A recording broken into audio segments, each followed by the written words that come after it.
Fatapki awhia e tau tai o tua tau rototo. Tapa mo e ne awhia tama tūtu po wono. Tapa mo e taini kuini na naspau. Tapa ki e tau paimia ka koe parimia re reo.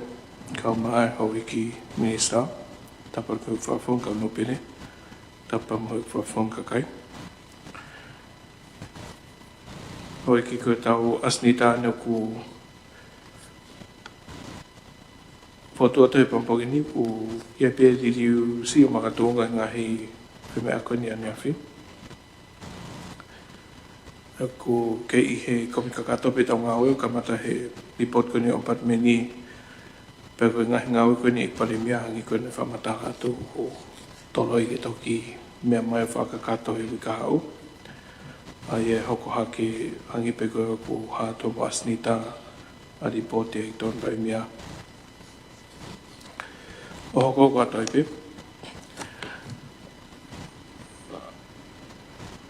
Ko e ngahi lau koni pure angana e whahu mai na tu whātua ki whamanata pe toka asnita hui kāu. Pea ku ia mana ki uke mai ngahi lau who e te whahu mai. Te toka whafufuat pe ono te pire ki asnita.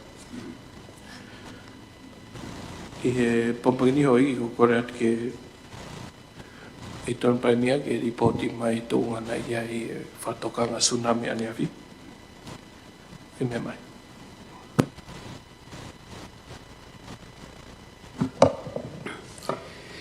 Malo se tapa me fituna ka mai ka me ni pa fale. Ka ta mo ke fa to hali pot o e me ko na hoko ane afi.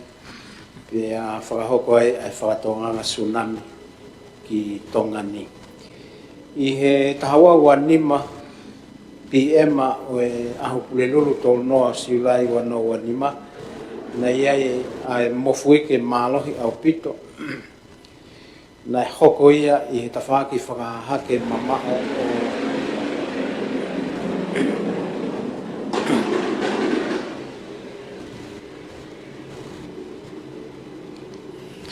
o e kontineniti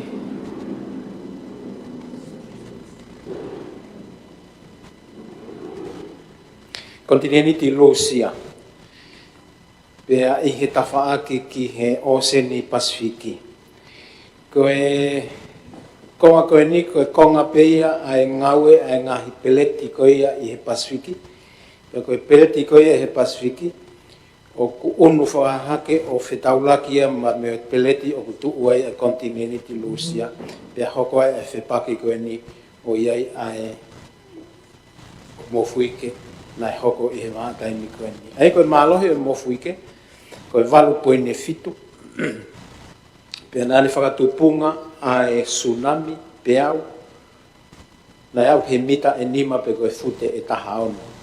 Pea nai whae e ngai whakatokanga i he ngai fitu, wofi koe ia i he uhokonga o e mofuike. Ke whai ha hola me ngai fitu maulalo pe moe matatahi ke ngai fitu maulalo. Koe nei maulewa i tongani ai whakatokanga. Pena kamata rewa ke o atu ai whakatokanga i tongani i he tolu ua nima e fiafi. Koe malohe mo fuike koe walu po ni fitu hangeni whakalawe ki ai. Pea ko honololo to koe kilomita e fitu wha. Nei kamata rewa ai whakatokanga o ku whakakalasi koe alert. Nei whairewa ai whakatokanga alert e wha. Me he tolu ua nima PM o e aho tolu noa o siulai o a neafia.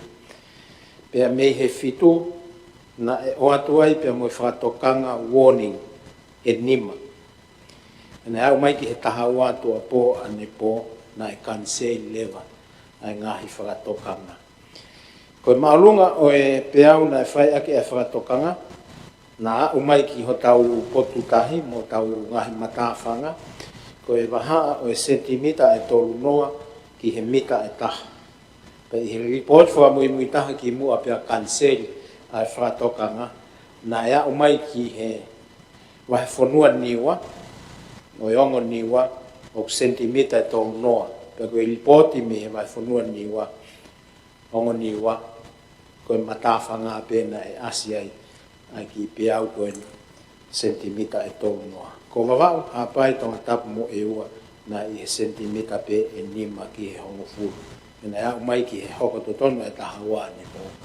Pea na e kanseli ai e ngai whatoang koe ni ko hao pea tongani me ha whakatamaki na e me ala hoko. Malose.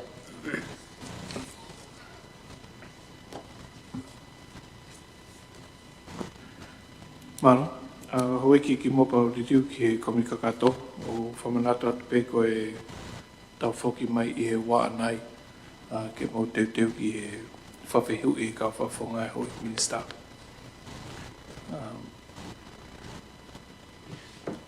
Tau ritiu komikakato.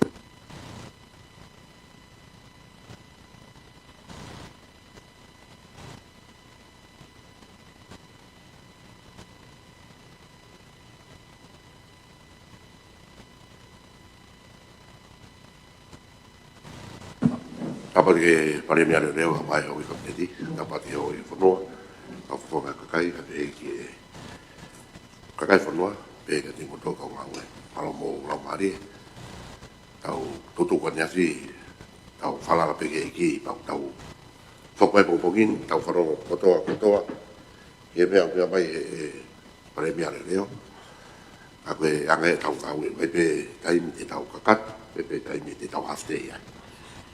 E tokon pare mia ki tokon mai ki te au e ngāwe e.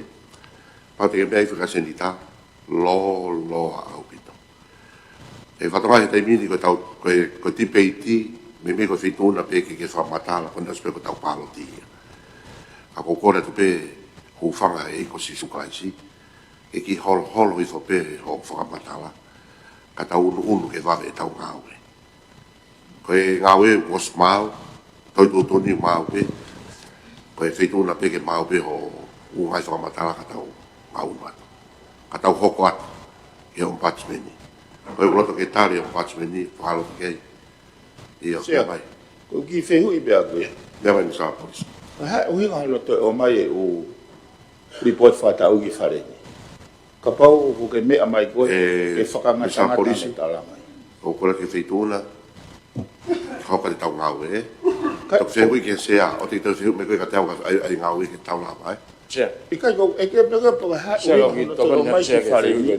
Me saa polis, o whatonga ngat ke whituna whamore more. E tau hoka te tau ngāwe. Sia ki toka te pewe whewhi ni ke whita tau pena o e ke ni. Tamu sia tamu ai. Hoi komiti pagato. Sia ki na o e ke whewhi ni ko whahu mai.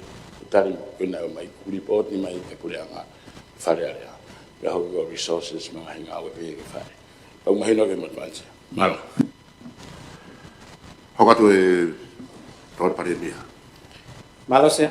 Ai koe ngataanga koe e ku talanoa ne afi, talanoa ki he reform pa kutui ke tuku behan ko ho mea koe mea whaleni ke liliu e ngahi lau. Kai lawa ke toi matangi ange ai ngā unu, ai ngā ue ki he ngahi konga koe ni ngahi pupu e pure anga o kune whaihono wakawakai mo whakatotolo i mo whingai ke tukunga maari e ngahi mea katoa pe i he le volo o e pure. Pea mo e pule lelei. Koe poini hoko sea e ku whamatala ki he potunga koe ni ka pate mo sio ki he ngahi launga. Sea koe ku tokanga ki he lau koe ni pesta hanima ki he ngahi. O kuea ngahi senta i he ngahi kolo ki uta. Ko kumaua koe te keika senta i a pe ko ha ofisi o e potunga koe ni i eua. Koe whamatala whamui koe tau kosi.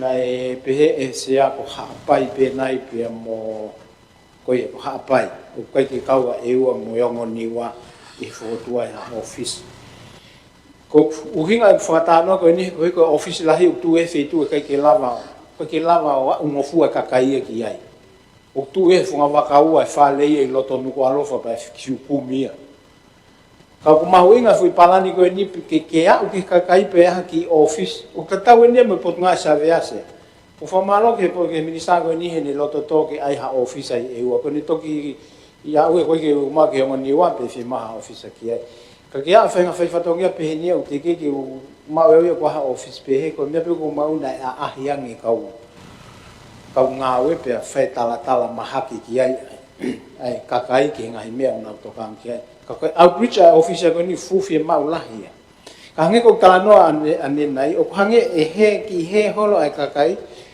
pe ko on pati meni ave ki ai pe ko ave ki he frafofonga ko ni e fale ale pe ave ki he anti-corruption commissioner o fi ma pe fra mala ala hin pe ko ha tu kunga o ngai office pe ave pe ya ki office ko wana ngai fi tu ko ya ke fai manga fa mala ala ki ni tu ko network ko ni ki lahi ko la nga he ko te fanongo ko mo te sio he social media o kulahi au pito ai fetala no aki ki ngai me to anga ka kai ki fai fatongia ngai potunga au e pa ngai fa fatongia ka office pe ko hai tu ko nga ko ni ku yai ai mafola ko ni service ka tu yo ai ko pesta hanima Ke mau ke mea ai tu fei tu ai o fare. Ai ko pehe ko ye nga he ko ha o ko pehe na e ia o ko ai office e va o sia ia. Ka pehe ta ko si ko ha pai. Ka ko fa pe ke imagino pe na ha ai fa ka ko ke fa ka to ai nga hi to tu mo. E ko ni fa matala mai dia hen ko nga hi po kala matala no. Ka ko hi ko office tu fo ke to tapuni. O koe ke whai ngofu ai au ke tūnga ko ke office. Maro, pia mai ai no pere. Se koe Ako se whare rea. ko fi whamarara pe heni koe office koe ni whawau na lahi no parani pe mo no fotutu ai ngau koe ki whahoko pe na lava pe ia o hofi pa kone tuatai ni mi o hanga tokanga koe ni o pat mini ke fotutu hangau ke whaha ofisi hapai. Koe tāno koe ki e ua o ku lere a pito pe fitu taki ki e ua pe au ki aha fotutu ngā ue o pat mini ki whaha ofisi e ua ene tūga tai mini. Ko hapai pe o ku iai ngā ue ki fotu e ofisi hapai ai a ko wawau pe motonga tapu pe kaha o wawini pe e brava pa me office hapai ka ko hiko office mai konia e wa o ki ga fa ka wi ki brava office e wa ai ko me pe ia ai por anga que não farai via ai ompat meni ko hiko nga hinau mo fare mo me pe pe fo ki fa to lai ka nga o e firma o ko pa te brava office e wa ka ko hiko ne office mai ko ki tonga tapu i tuka tai mini mo e whakauka whapoto ko ni ompat meni ko toa tape hapai mo kawa mako ko tali pe he tai mini se Siong ki he i ke mea ange ki he laulanu ko e ofi mo mama o ku tapuia e he laulanu ke whai pe o ku ofi pe o ku mama o kai ai ha office e whi ko e laulanu o apau pe lanu ke taulan tatau ko toa pe Io, koe whakatonga koe laulanu koe fil mana. So, hangea ku ngata pe atonga tapu atongan ka atoa e i wawa mo hapai mo toa tapun kai tu koe ongo wahenga ia e ua. Pato tonu mai. Dona de No pe te kaulaki.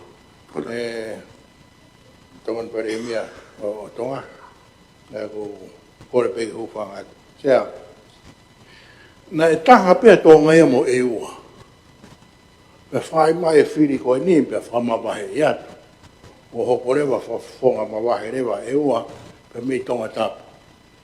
Koe konga ngahi o ngā ue koe ni kou whai ki ai whaha koina e ho eka me hapai. O whainga taa hapai koe ngā ulahi whaki motu kai o maa whoki awa wao. Koe e wai au mot pia taha. Ko te tōpe e maolunga koe sia o sio ki e ua. No uhinga pe he. Koe la unga ai o ulahenga taime o kutamaha na uwaka o na tōu ki whawa i he mei tua tolu tua wha he wiki. Pe ula pe lerei moe Starlink moe i meini. Ai a ulahi pe taime o whai whenonga ki mo whipotala noa. Koe nga benei. No ko toko ni atu ai ki ai, koe konga funga taha, koe konga kai whamowe wewe ka o iko mi e wasea. Koe hana urea nau tō. Ka kai anga le rei, Koe kai tarango fua. Ko wha ngau ea ke aere a koe koe anga noa, ka koe koe ia ia. Ka koe uhinga pēia sia, maro. Malo sia. Ka koto ambia sia ka pau koe hingai ke he ka mai wa ka hata me ewa ke ahne launga. Sia koe foi hau koe mo e foki e whakamore he tō taha koe a ai panga e ua ngeau ke tō ngeau. O ka tau mo e umea ke he nau he. Ko mea ina fia no tari he misafo noa ke ai ha ofisa e ni po ngau e ua. Kai nofo pea ka kai o fai e nau la au ngā ai mo e mea whakakeke. Ka tau pe mo e po ngā mo ui. Ko kore ke tu ai ki repi pa koe e tu ke nau nofo pea. Ka koe anga e koe e ku kore. Moni pe e kino pere koe pe tamini hiku mau fuanga le lei. Ka koe hange fwe koe lau koe palove a pe koe mohe pe a kuri fafa. Na nofo noa pe whaka paka tau i e ua. Ka koe taimi koe na haera tau whaau ki e ua kore. Pua tau. Ko koe pe e lawa ai mea koe ni ka ke hapa. O tō pia pōpō, koe a kuloto ke tāri, ai o pātsmeni, te tau whāloto ke hike nima.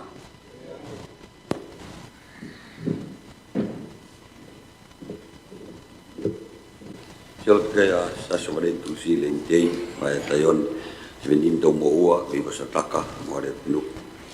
Sa miku tawai pulu, dem latu, ek mista nga ngā whalat whanua, ek mista mo ui, ek mista ako, ek mista ngā bisnis e branga, ek mista mo ue, ek no pere tui a fitu, ek no pere fohe, ek no pere tui no, ek no pere baia. Loto kaya toko hongo fulu maa fitu. Koe koe ke loto kei whakamai ko te tā, hike nima. Kaya wha. Kei loto kei ik pari mea reo, kei loto kei tawa taha. Maro. Tāri a hau e ke, tau ko atu. Te whakao whai ne tū toko taha e.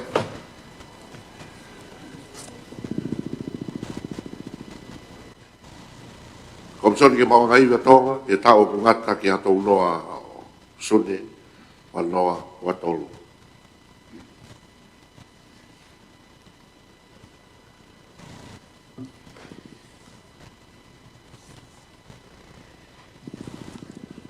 Sia ko fotua teo e report koe ni a tō noa sune wa tolu.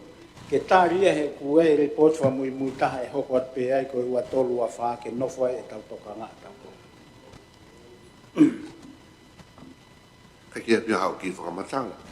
I kai te koe se te whamatala tua wia i he report koe ni wa tolu wa wha he whai he o tūka pōpō, koe o loto ke tāri, a ripoti koe ni, whaloto ki ai, hike nima.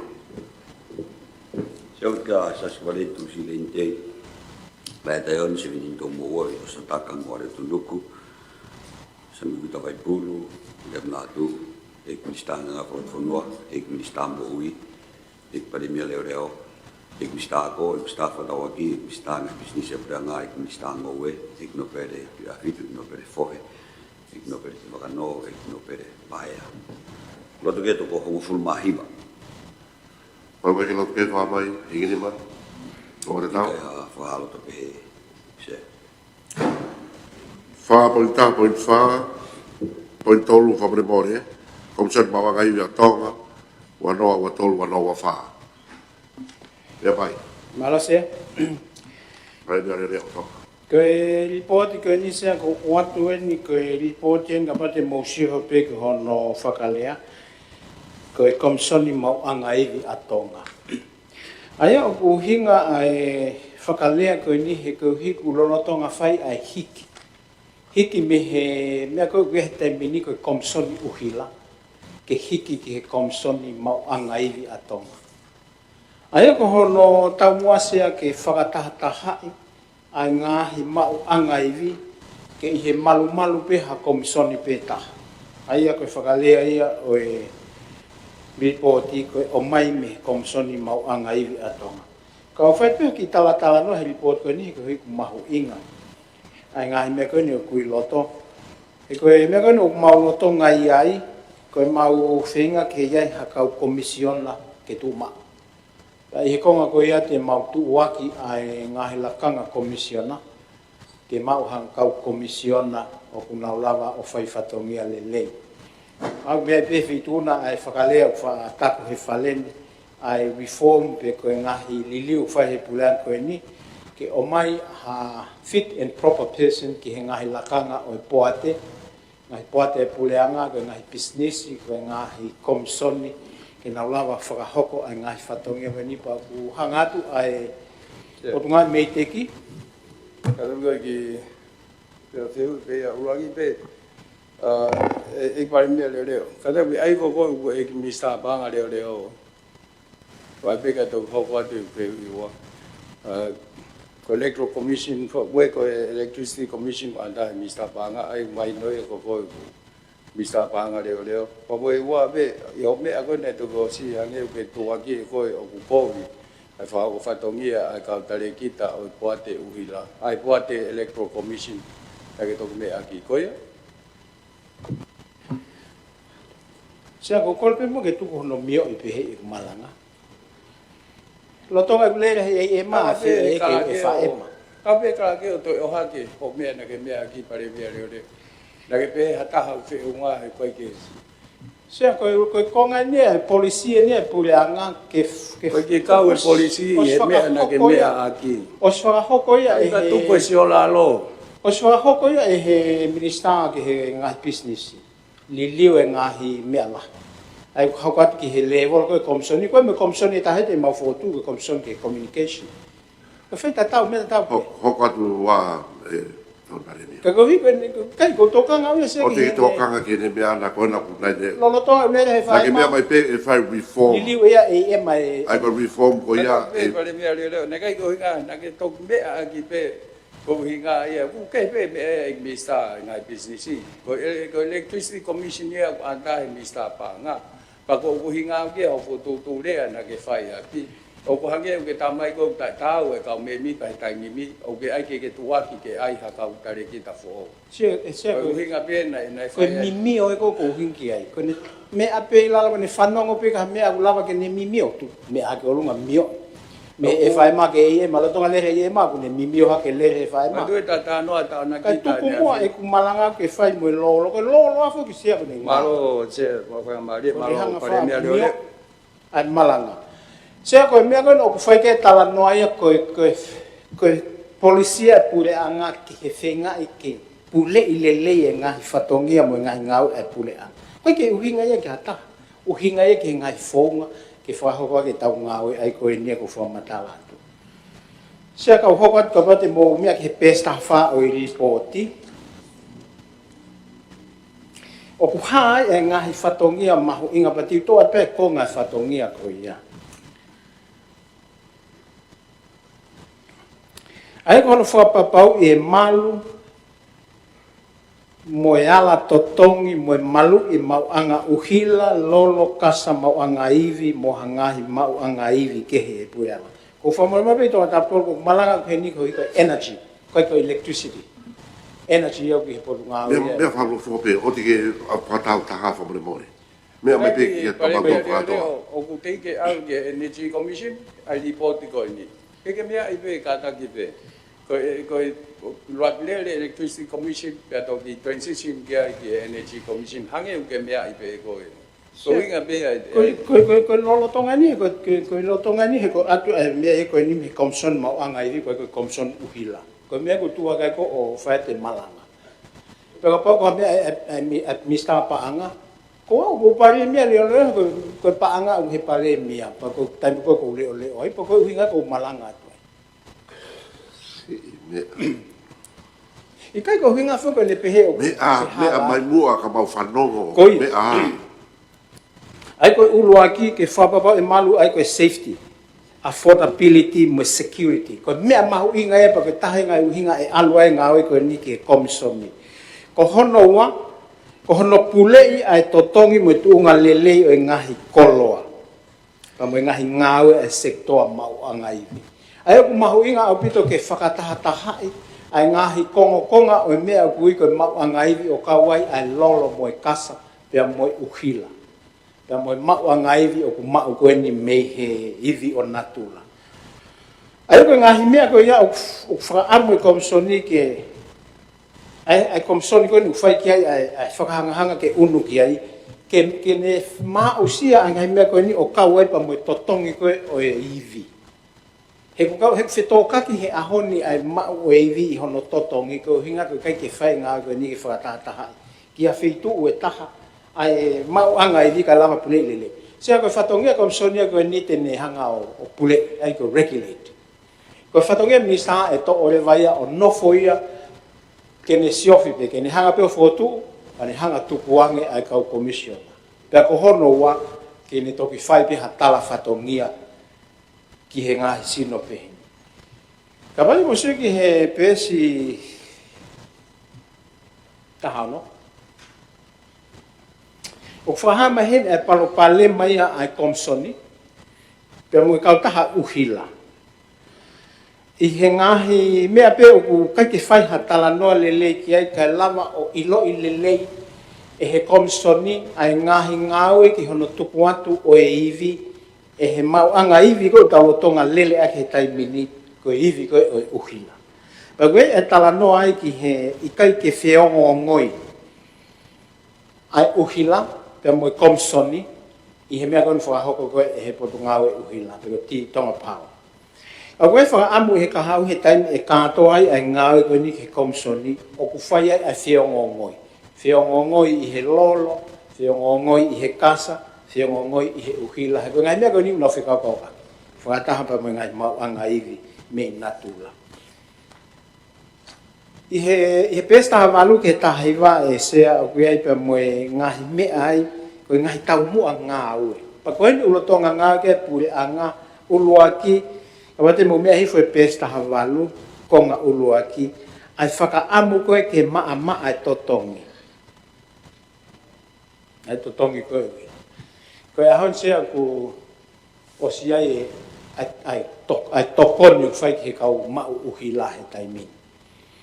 Wak lotonga le ia pau te whai siwa e pulenga ke toi o atu mo hato e tokoni ke tu hifope e kohi manatu i whitoka ke totongi lolo.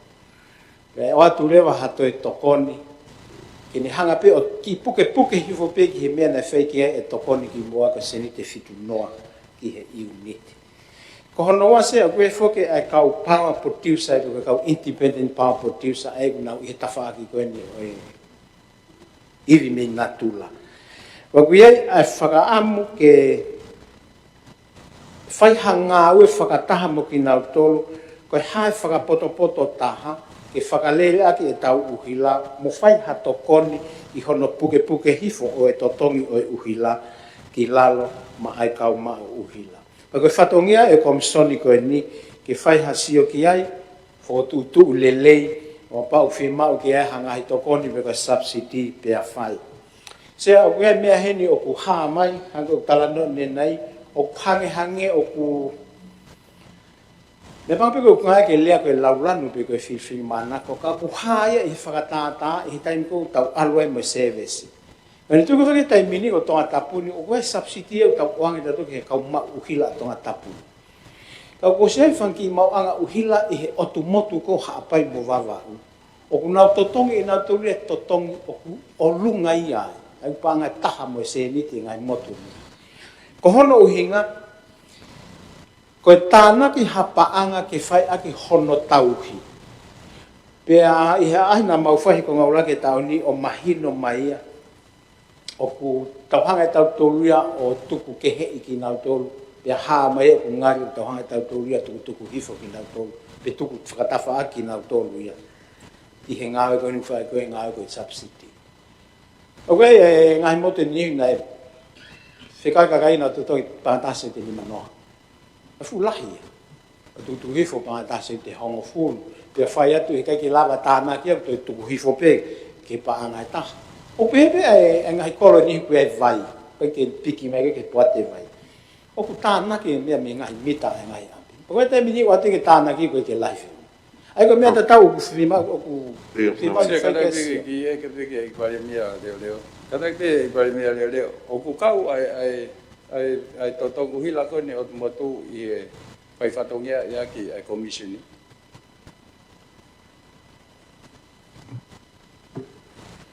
ko nga ki he uhila pe sola ko he ngai motu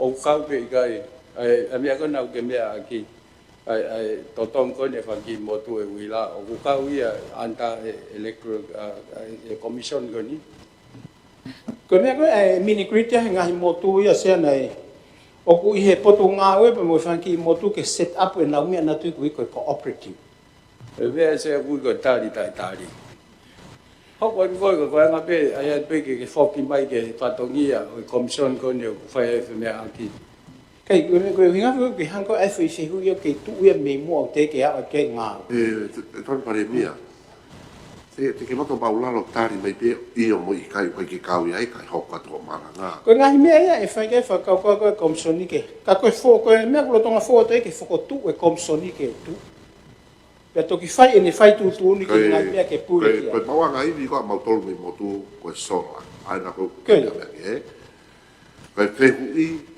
e kawia I polo kalama ko ni e kai se ko tu ko commission fai tu ni ke mea ko se hui mai ko mea ia mo tuan ki fai tu ni a honi ko o atu aku ia ai ngawe ko tonga fai ala to ko tu e commission pa faka mau po le ai ngahi mea to ton ke no foi commission ki ko mo tuan ia ko ke mea ai o mai holo to mo oni ka o te ke to heria ki holo aki ho mutu ka tu holo to oni ka tau lo hoko ko hea ko na ko sta me ko te rea ta ta ko ta me ke mea ko mutu sai fabore more vituna mea mai ki pe ho mutu ho fanga skatapo ka tu ko holo to mo ko mea ko ka pa te ai atu e a hon te ke sio he e tu ha ke to ta to lo hai ka hau tala I kai ne asi tala mai te tau unu lewa ke whakatonu lewa ai me ai whare he kai te ke toi mea mai koe ke hale ato atanga te ngau e mea te tau unu lewa ke mea ko ka tuku ke osia ka ke mea mai ange mea kou te hui te he kau memi pa ko se hui ko hinga ko ke tonga tap tolu ke ore va se hui a ni ko mea ia ai komsoni ke ne fai tutu ni ki ai ai ko au ia ti to ki sai ai atala no ki komsoni sai pe te patio con la mea kila mea mai Kapo e feito na itsea, kapo mo e whare e kini. E ksea ko ku whiu pia koe whika waki pa mga totongi koe ni e ngahi mama koe ni I motu. Ko whiu pia koe ki he pare mia leo leo pe kui ai ha ane whokotu tu. He na mea ni sta polisi ane afi whikau aki pia mo e tuwha koe tanke ka kai aha whakatari. Ka koe whiu I pe kui ai ha ane whokotu tu ke whakotu e sola pe o atu mo hawhahinga mea ke lava o totongi ai e koe kai ngai e se ai motu ia o kui kai pe ke nau lava e nau tolo totongi o a foti e mea koe ni ko o mai wa upe ke ngai mea mei mua ka koutui koe ngahi konga koe ki mua sea kureanga ki mua nei te iki totongi he kai ngā ia ai uhila koe ni mo ua koe ni kana e toki wei he ahi atu koe ni ai tokoni pare mia ke whenga ke eke totongi. Ka koutui sea koe kore pe ia, pe ni whakamala mai, pe hui ai hani whakotutu. Ki he uhila koe a motu. Mahalosia. Ko se koe mea ka nau whamatala koe nei, o kei tuku pe whoki he potu ngāwe, pe moe komiti koe e whanki kolo koe he motu. Ke tuku ange pe lama pe e he motu o whakalele ke te nau toka koe taimuna mau ahe te sea o kuha mahi no mai koe ngahi motu ni nau lava hanko neu mega tapai tātolu. Pa koe ngahi motu ni he kai ke nau lava. Pa koe whakaukau koe ke kahau ke tuku ange ke mausion pe a kapau e tu e komsoni o kuiai nai haku whatongia ke tala tutu ni ako mea ne e koe tala noka nei ke ame ha policy direction. Ke mautokanga mai ange ke sektoa koe ni he maho inga. He koe mea hoko ka pau e whakakau, te tau cross-subsidize e whanki otumotu. E hanga e he kakai o tonga tapuni, ai koe mea hoko e ala aluhake ai totongi tonga tapuni, ka tau lava avi hakonga ai. Koe whanki motu kono tala noe ke koe kakai unofa e te au tupu, ua ngeau. Ka koe vahe koe api e fiha, mantui koe ke vahe whakafoi ulu, vahe whakafoi api, pe koe api e taha nima. Koe iuniti e koe totongi o pangataha sinte nima noa. O koe ke toi ke he mo ngai whetu ke, he nas ave fu mi sini ti solo, I he wā whetupu ki he ngahi motu. Pea kai ke ngā lelei koe palo pale matatau pe. Ai koe whehui koe na me tonga tato lupa ko kolfa mole pe ki ai. Koe whehui o e kahau. Ka tu o e komsoni e pehe mai u otu motu. Minister, ange ha o whai tu uni pe ha tala whatongia ke komsoni ke sio ke sektoa ko he ku. O koe ke tonu ke nau nofo ta e paua, ta e iwi, mau anga iwi. Tewe ke ki tau ane atu bai mea leo re. Nē kai kia ui kai ke whawhi ui ai bison e whai a ke halafonoa koe ke ui la. Nai ui ngā pe ai hui ia ko hinga tawala to ke mea ukai ke ia tutun whala o koe ke komisioni. Ya ke whai ke ai. Pangu whenga pe au ke tau whoki mai ke tau ripoti. Koe direction ia hapureanga koe mea ia pureanga koe ia ke toki. Whahane sio anai ki ano liriu e lao ki kau mai me whangi mini kriti mo e mea koe ngai kolo. Ka koe uhi ngā ia ke whok mai ki ke mea mai a ke tau lere he. Koe ka uhi ngā ia te upea tau hala o whakau kau ke ka au. Mea atata ia whituna. Maro. Masi sea, ke kalatu he ahoni. Ile e koloa ia koe e kakai wha mea haka tonga tapu tolu ko tonga tapu hiwa o hau he poini ke mau tala noai. Mea koe ifo e whanonga. Me atu he poini. Koe. Ko ai befo ke matala noa ka tau whanonga mo whanonga mai kakai. Ai pe ke mo whi mea aki. Pia mea me ke kakai whanua. Ko ki matama koe ni whangaia ki mio isi pe mea ke mea. Ka tau alu mua sea ki he pesi ua tolu.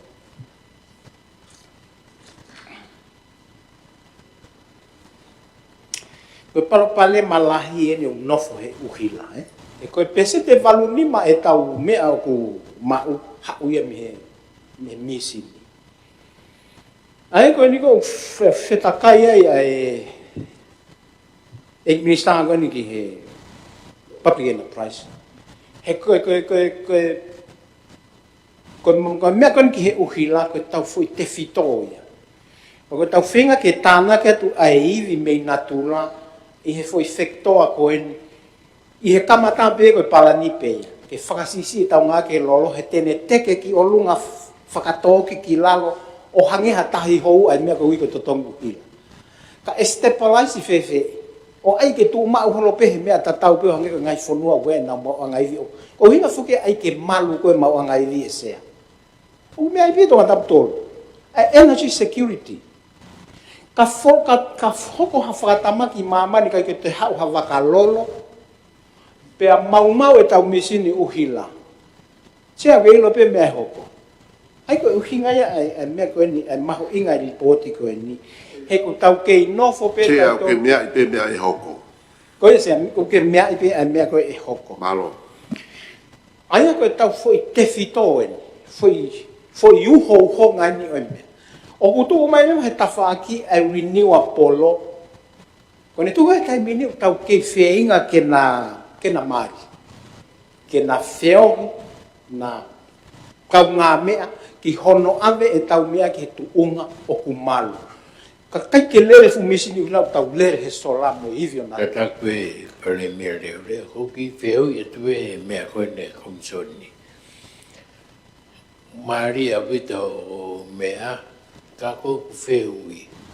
E ki holo nei ai u charges koe ai komsoni ki e whotu uila fo ou ai kakai. O charge ki fwoi paraki. Whihai a charge ha. O sean koe a whiu whengai api ke totongi ai whi e holo. E ngā o hono ririu koe ne komsoni koe ni. Pe ke I hoko atu pe. Maro sea. Sea, ki u whalawelawe tau ke whiu koe ni. Mea mai misa polisi. Koe e taha penia ngau e whamapopo. O ku ngau e kai e ngau e koe ne public enterprise. Ke whakatonton. Alai ni mai e u whahau whatongia ki ngahi whie mau e kakai. Taha e mea na koe whatata pen ko nga koe kamata tia ngāwe.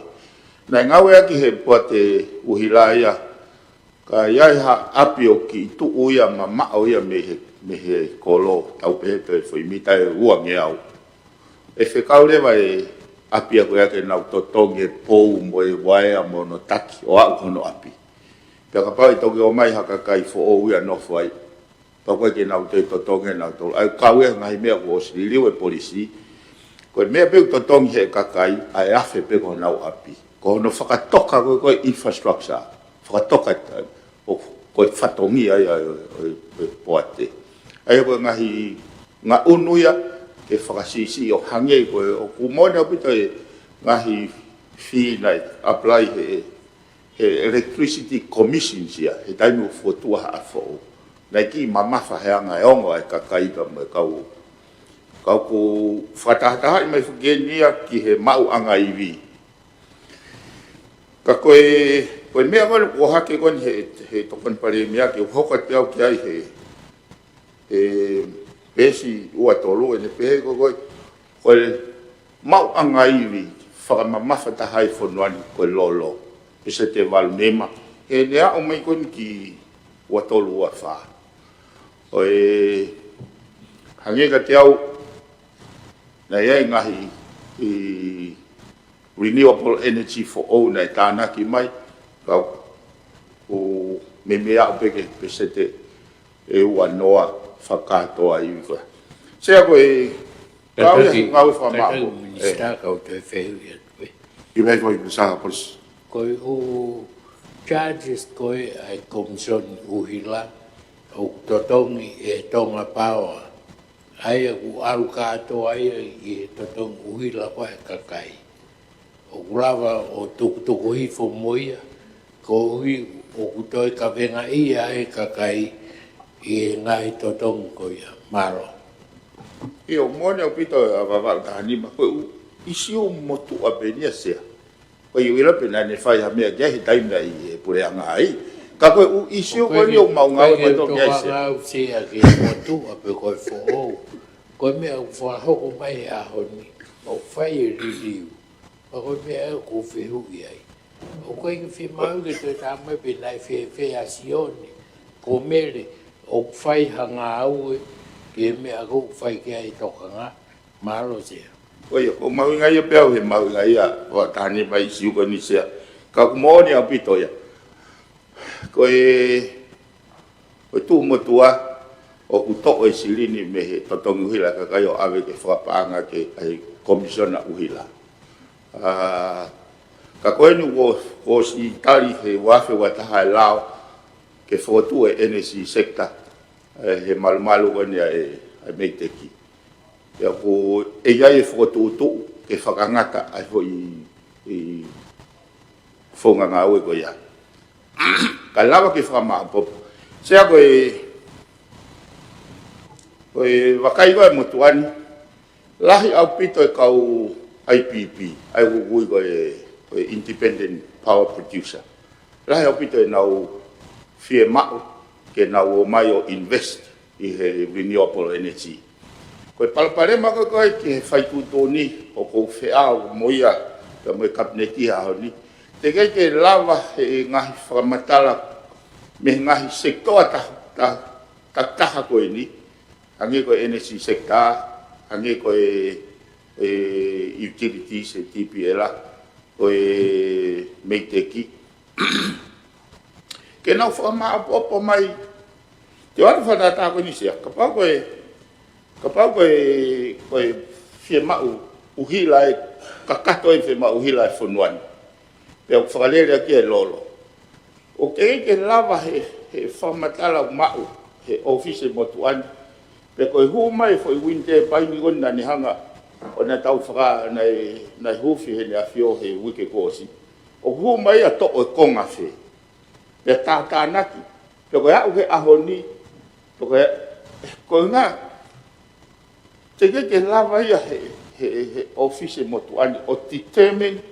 Koe haka e lahi mea tau o smau. O incheck ke ni hanga reduce mau anga lolo. Pea koe haka mea toe ka lava ke tau whakaata ngahi i investor ako nau mai o kore ke aha nau PPA, nau power purchase agreement. Ayo, Koe ui koe whainga tā ia akan ko ia. Koe tau misi, pe koe tau whakaamu. Ke tau ose ange ua noa tolu noa au tau wao pesete fitu noa pe pesete walu noa renewable. Whainga tā au bito ki ti teme. Ai o kau e o mea, o ngau e whamaapopo atu. Ai waa koe koe public enterprise. Pea moe waa koe meiteki, pea moe energy sector. Ke whamaapopo e ngahi information ko ia. He wau ia, kau e sea na o vare ko kawa te whataha a ATP. O mahino mai o siau investment ia i he renewable energy o uang iau miliona. Kai ke fu kakato, kai ke fu structure koe ke whetari ui aki. Te watu aswe ki whanata koe ni. Koe, kai mua nau whaka eke ai. Ko hono hufi koe ne winte pai koe ni lapaha. Ko hai o ne toka ngai e winte pai ni. Ko pe ha PPA, pe moe utility, pe moe TPL, pe waha sirini o totongo. Neongo koe fotu koe ni he touna. Ka koe maintenance element i he fufo i system uhila koe ni. Aia, asi mai au tenge ki aha whainga mea pehe. Ai koe konga peia ngau ai Parimia de ole o, ka moe ne tawha. I whiu ere wake mi stars. E whainga whiu ne pawhi hui. Ai via. Ia, malo mi star. Wuk whiu I pea ako. Ki he o mea mai nai koe ke peseti lahi koe he lolo. Aia koe ta tau e pepe koe he lahi ia ai sola mo ngai IPP o mai ki tongani. E whawhusena le ita koe o lahi he lolo. E lava o holo fefe ka pau ke tau e u misini o he wo fulu tupu. E ke ilahi pe lolo e whawhaka kau ke whetonga ngai misini koe ni. Peikai.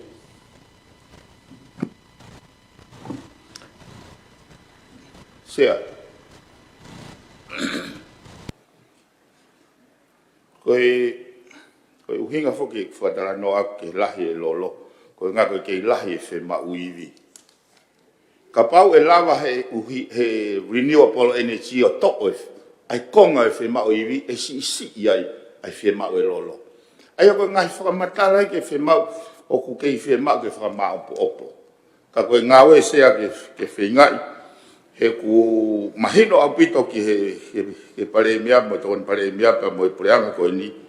Ai whakawhalala, ai langa whunua ke tūloa mo tolonga me he mawanga iwi. E ka pau e mamafa, tene hanga o whawhi atungi ai ka kai fie ngā aue. Ai mo winga ia, ko si whai whakalele ia ki he hono whakamaa popo mai uhila. Ai aku to orewa he pate uhila a subsidy.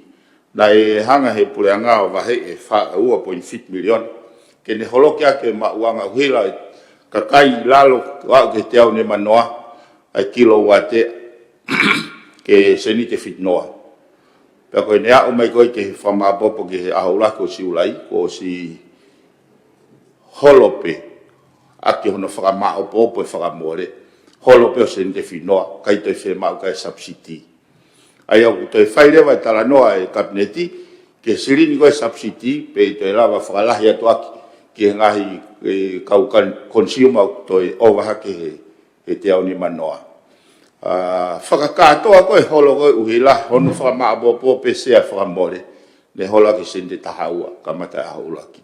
Ka koe konga peia e nau, koe whamaa popo e hala whanonga.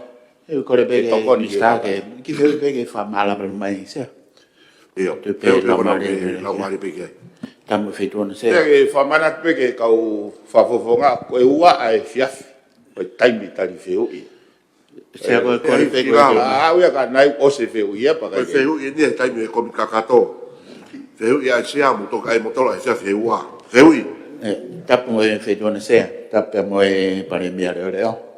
Tape mo kau mista tapu gen ki he me pa o eki mai ka me pa kakai se wa be ke ko re be ke ek minister ke ne ave ki tu kumbange ko hai ke o subsidy pe mo holoki se ko ore be ki minister ko ko panga ko ni ha be me foi kato ta ha kato ai pure anga e ko tau subsidy to me pure anga o subsidize aki e to uhila pe ko holoke uhila ko holoki me he kato ko o tu hifo se e ko tempo ku farea e ko holoke uhila ke mo tu adia to ke mai ke mahino au pito holok se ni te tahaua ko fiha o to he subsidization kata se foi idea e ko me tatau be se au farea ke he pe he pure anko ni ko holok uhila e tai me ko tau e be ko le mai aki ko subsidize ko ko be mi sta que from aba ma Chi be filano con lo spefeu Os imagino que ia ser e aquilalo ministra polis favore os imagino de feu i ka e aquilalo e ministra polis ka fra osi ake me ko ni se o ku asi mai foi matai fika ko holoki senite ta haua i he consumption ko unity e te omni manoa kilalo pa ia ira ha i mai moi ai ko ka mauhila e fonuani tonga tapu o ku tonga tavalu ni maf ta mano maluafe katakse pa ko pesete ai ono noa o ku lalo i he te omni manoa se ko fika ko senite ta haua se ko pesete ko tolu noa ko ki olunga una ulaka ko i he unity te omni manoa se ona to re na fu ala hi ko ni ko ai totongo uhila e ko me ko tona ko ke ai ke mahino ko ni ko i holok sen de tahawa mo to subsidization ko seni te fiha una ke aki ai ko feuia ek mista ko holok sen de tahawa mo to ko subsidization ko fiha o benefit e ka kai ko ni ko ke claim o na benefit ko ke mahino o pito ke ka kai fonwa ya me ai riu pa pa riu tala mai matafika se au milite fiha feu i tali mai se ui ke tu qua tali mai ko se ui sia ko me ko na umalanga fama ala ki i he holo ko uhila o ku ka je ha subsidy ai ko no remove ya subsidy ka ngau e pot ngau e ko no turimi e ngai fa more ka to ngai holo ko ni ko makatunga be ngai cost saving hono fa ma o ki me ko operation ki me ko ta ka ya ha subsidy e ta hai ko winga ku fa la ve ko nga ko sto e subsidy na apply he pure ango ini kamatanga pe auto ai fo tu ke o mai a subsidy ko ya ke ne tu hi fo ai pe mo ka ma uhila ko olunga he te ni manoa ka ko fa ma la pe se mala ma pe ke tu ku pe subsidy ia mala pe ke tu kai ngawe ia foi process ko ni ke efficient pe anga e tau whakarere uhila. Ka koe konga pe e whamapopo e lau maari e pe ke tokon ki he whasisi e mawhasia ka kai he totongi uhila e taimi una ulanga langa e whanki business tau ta. Palo palo. Se Rene o pito fai tali vai a ministra. se e tu me to ki fa se ko subsidy ko ke to ke he ono tuunga ona ia fa malanga I pe mo to o totongi uhila. Sai ko tau subsidize ko totongi he pure anga ai se niti ki he kakai masiva e fonua. Sai ko totongi ko tami ko to o ai e totongi uhila. Ko to pe mo me kato tatau pe se. Mo ya me ke ai se. Ko me ko koreo ke pure anga ko te e ka le va ke pare mi are oreo. Ko ha se niti o ke he aki he subsidy pe mo holok se niti ta hawa. Ko hui ke lava ke maku pusi he fonuan. O tane pia ke no. Mista por isso. Ke te ha subsidy. Os mahino ka te au kain ki fa mahino ki ai. Ka pia ko o si mea mai he mista polisi o kai ke te ai hapaanga ke tokoni ki he kakai e fonua e taimi koe o i whai ngataa o i lahi e iwe uhila. Ko pia pe whai ko holoki. Ka whe mau e toko tapu vai ke whe hui ki e tōni pa ke pare mea reo. Se ke ne mahino e mea ua ko niu ke. Ke ne mea I ai mea ko niu ke. Koia, ke ne mea. Ai ko subsidy ko tufa ko cost cutting ko no tuku hifo whakamole ka save ha mea ke whai aki a mea kon winka. Ai ko se ni te tahawa ko cost cutting e ko liliu e hik minister structure ko o thing o ngawe ko uhila ki hono cost e na u mea mantu ko non fuel. Ko pehe ko tufa ki fi ki ngahi api. Ai ni ko ngawe ko ki tu ke hanga le he puyanga atu subsidy totongi ake foi seni tu o atu ka totongi to nga he consumer. Ko me ko para no e ki ai. Ko ai ko no uhinga ko totongi se te tawa ki ka ta uila ki ngahi api takita. Ko ia. Ko me tano ke se te tawa ko e o lai e ne tu hui foi whakamore i he tonga pawa. Cost cutting. Ke he me ko ra mo ke ton pare me tare fe hui o ton e fa hinga a sea. Ko uhinga ko se te tawa ko subsidy. Ko whenga ha whai rea tonga koe te uawa ngawe aki. O obi me preanga, o ave ke uila ke horoki aki ai uhila ai kakai, he ngahi apitata. Subsidy e na o atu ko he tutu na puanga i. Ka koe whongai o ngawe aki ai subsidy ui kai ko tufa. Kai ke he kutufa he ngahi akauni a kakai. O ia sea, tono sea. Se ko kore pege ki toko ni atu. Tonga tau ke, maro tau e pare mea reo. Kai ke ko whenga ke whamata la tu he ko ongo mea ke he eua. Ko tai mu mea mo taki, o te mo te mea ki o lunga. Ko ia. Ai ko tuku hifo ko o whakalele o ngawe ko e saving. Ai ko mea kui ko cost cutting. Pa ku savia sente tahaua. Ke whaia ke mea kon uhinga koe ke. Ke hea mea ko uhinga mea kei. A subsidy ko tufa ia ke Sea, ko subsidy i ton pare mia, ko ave se niti he pure anga o totongi ki he akauni uhila o e kakai. Ko ia ni us ai. Ko hai ke he o subsidization pa mo holoki. Ko panga tau me pure anga. Ko ia. Tau mai me ko ia. Ko kawai ai holoki u kai ko subsidy me Ko me ke he ia le mai pe ko he o foi me ko e.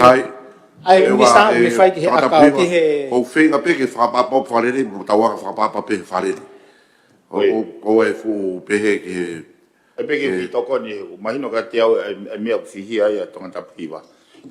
Ko e sai, ko e tau pehepe, ko e totongi hui lau, hok seni te hiwa fitu ki he kilowati. Pea ko e subsidy lewa na hanga lewa he pure anga o to o e seni te ua fitu. Pe holo lewa o seni te fitu noa. Sai. Ko o kai ke uhinga e o totongi ke uhila, totongi he kakai sin de finoa, totongi melewa pure anga sin de ua fitu. Ko subsidy ia. Ko e holo ko ni ai uhila he o se whakama bobo e cost cutting measure. Kai ke toi whi ma o subsidy, holo pe uhila o se ni te finoa. O se ni te finoa. Makatunga ia, holo e lolo. Makatunga ia hono tuu e ngahi whakamore, o ku pehe he poate o ku ikai kei necessary. Malo. Malo se kai hoka te Teki wha koe ai whi mea aki whakalere, e? Ka ua pa wawe peke mo tu tāmaki ka tau. Koe kau hoka te ku mahu. E pare mea reo, te whike ki mea mai stāli pa. O i koe lolo fuki o kui he ministale pa ke ki. Te ki mea i whikilalo kai, mea mai stāli pa, si whaulo mama. Tamu e whituna sia tamu e hoi mea ka komi kakato. Ia koe whietana ke peke ke mea kona tu osi mea toke Mr. Policy.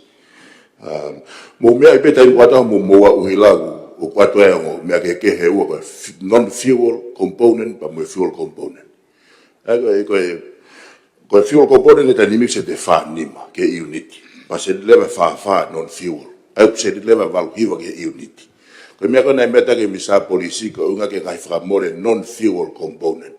O kune hanga tu hifo o mga tu ngai holo se te tahaua. Cost cutting.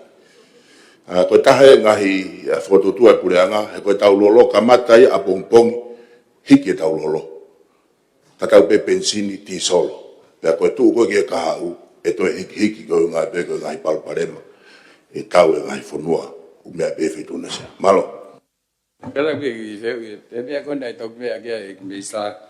E hake ko mea pa mutu pia kia e kastaria motolo, o alwhataha pe, ai cost koe lolo, pe aku taking to account le pe whaasio ki he whakamore koe e potunga ue pe ko tonga pawa. Aia hange ko mea e toi hiki e lolo. E tene affect lewa ai price koe na mea ke mi star policy. He ko ngā o pa hiki e kai tū maa ue e toi ki holo ange.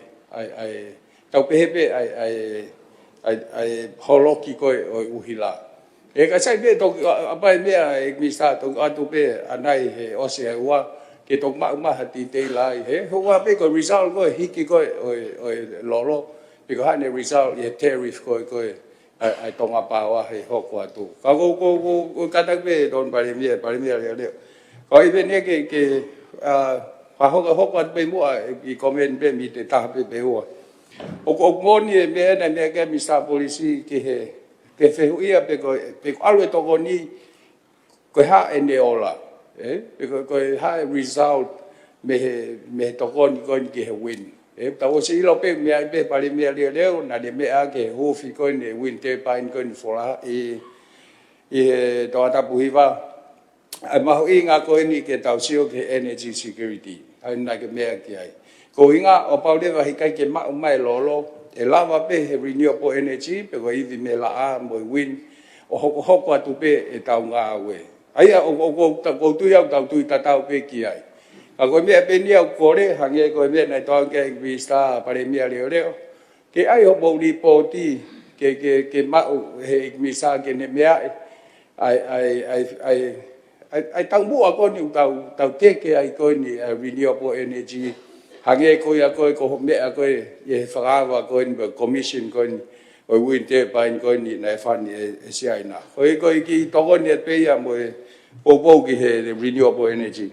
malo Ko e sea ko ai ko ni tu ko tai mini ai ko tau te stoi palpal ko te mo se pesi tua tolu. Ora pe ki bea ma mo no per ko sa ferarea. Pa ki to tari me pe fitu, né? Okay. Maro se pa whanga mari. Tapat ki fitu na ka maho mi pai komi kakato. Ka e watu pe ngai wheu ko ni o mātou ngai he whamata whakatau ko ni komsoni ma o ngai ria tonga. O kamata pe i he Pasifika tātaha, ai koe whehui pe ki he Ekminster. Ko hiu ko hāhini koe toka ua he ongo he kau komisiona. Koe toka taha ka me mi pana e osi ne whawhatongia e ahua hiwa whepuheri wa whiwawha. Ka moe taha nei toka ospiki e ato taha ko ni a kosi dauni. Ai koe whehui pe ko osi tuwaki pe mo whanofha kau komisiona fo o. Hange koe lakanga ua koe ni ata koe ni whatatau ki he tau koko asko he. Koe Pasifika tāwha, koe tūtun koe ni ngahi ngau e whakawhisiare. Kono whahoko e ni ku wheto ake A, B, C, D. Ka ku whimape ki tataki tokanga ki he kei.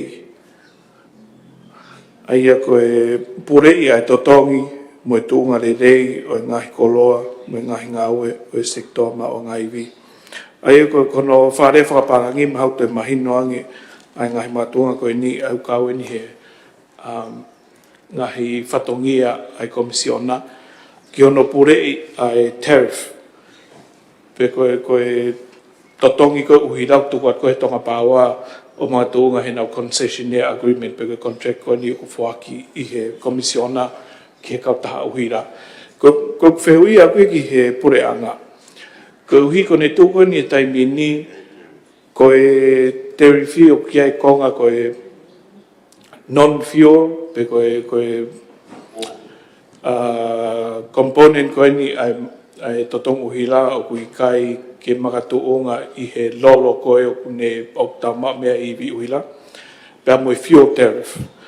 Pe o ki aha whakaukau ke he kāu, ke whau, ke iaha reform, ke hā mahino mai ai konga koe o totong he kakai o makatuunga i he renewable energy. Ke mawahei mai ai renewable energy me he lolo. Ke mahino he time kok lau e koe kakai ai totong mo uhila. Ai konga kok alu ki he maungai vi me lolo, mo konga kok alu ki he maungai vi koe me he iwi uhila koe renewable energy.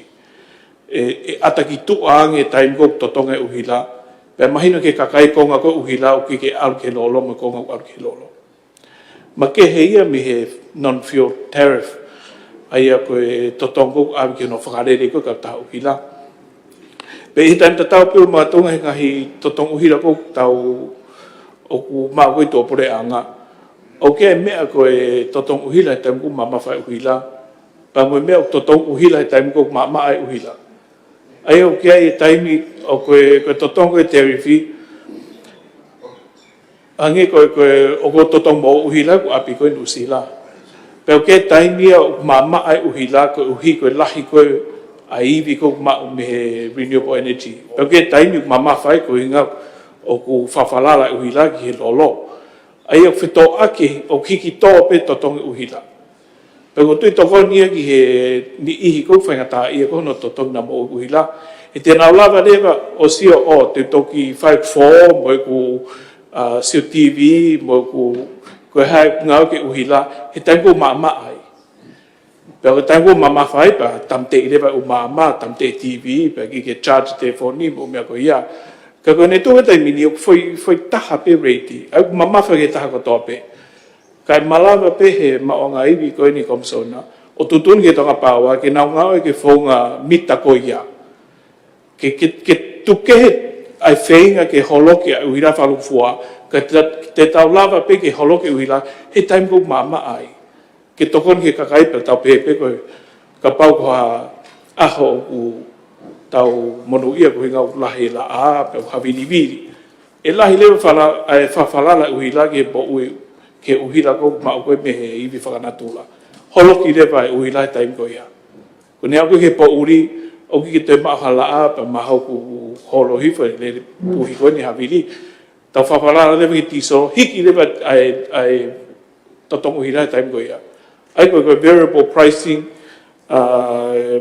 pe malawa ke tau unu ki ai ki mua pa tau ngau ke holo ki ko uhi ngai makatunga ko pricing fa mama na hiki tau puri ki ai fe le ka pate tau fenga ki holo ke time go ma ai pa hiki e tunga to tonu time go mama fai e malava le vai ke ne toko ni ka kai e va vetaha pe ki tau te tari ki holo e uila mo tana ki ma ngai vi renewable energy o ke se ko e pesifika taha ono tahi pore mau inga ko hi ko to fi hai ne tau whanongo o ke palan ke tāna ke maunga iwi me he sola pe ko tau whanongo to lahi I he ngahi tā keti pure anga ko hiri pe au mai ke pure anga ko ni na e rak o mai tonga energy road me pi te tau peset ni manoa I he wafe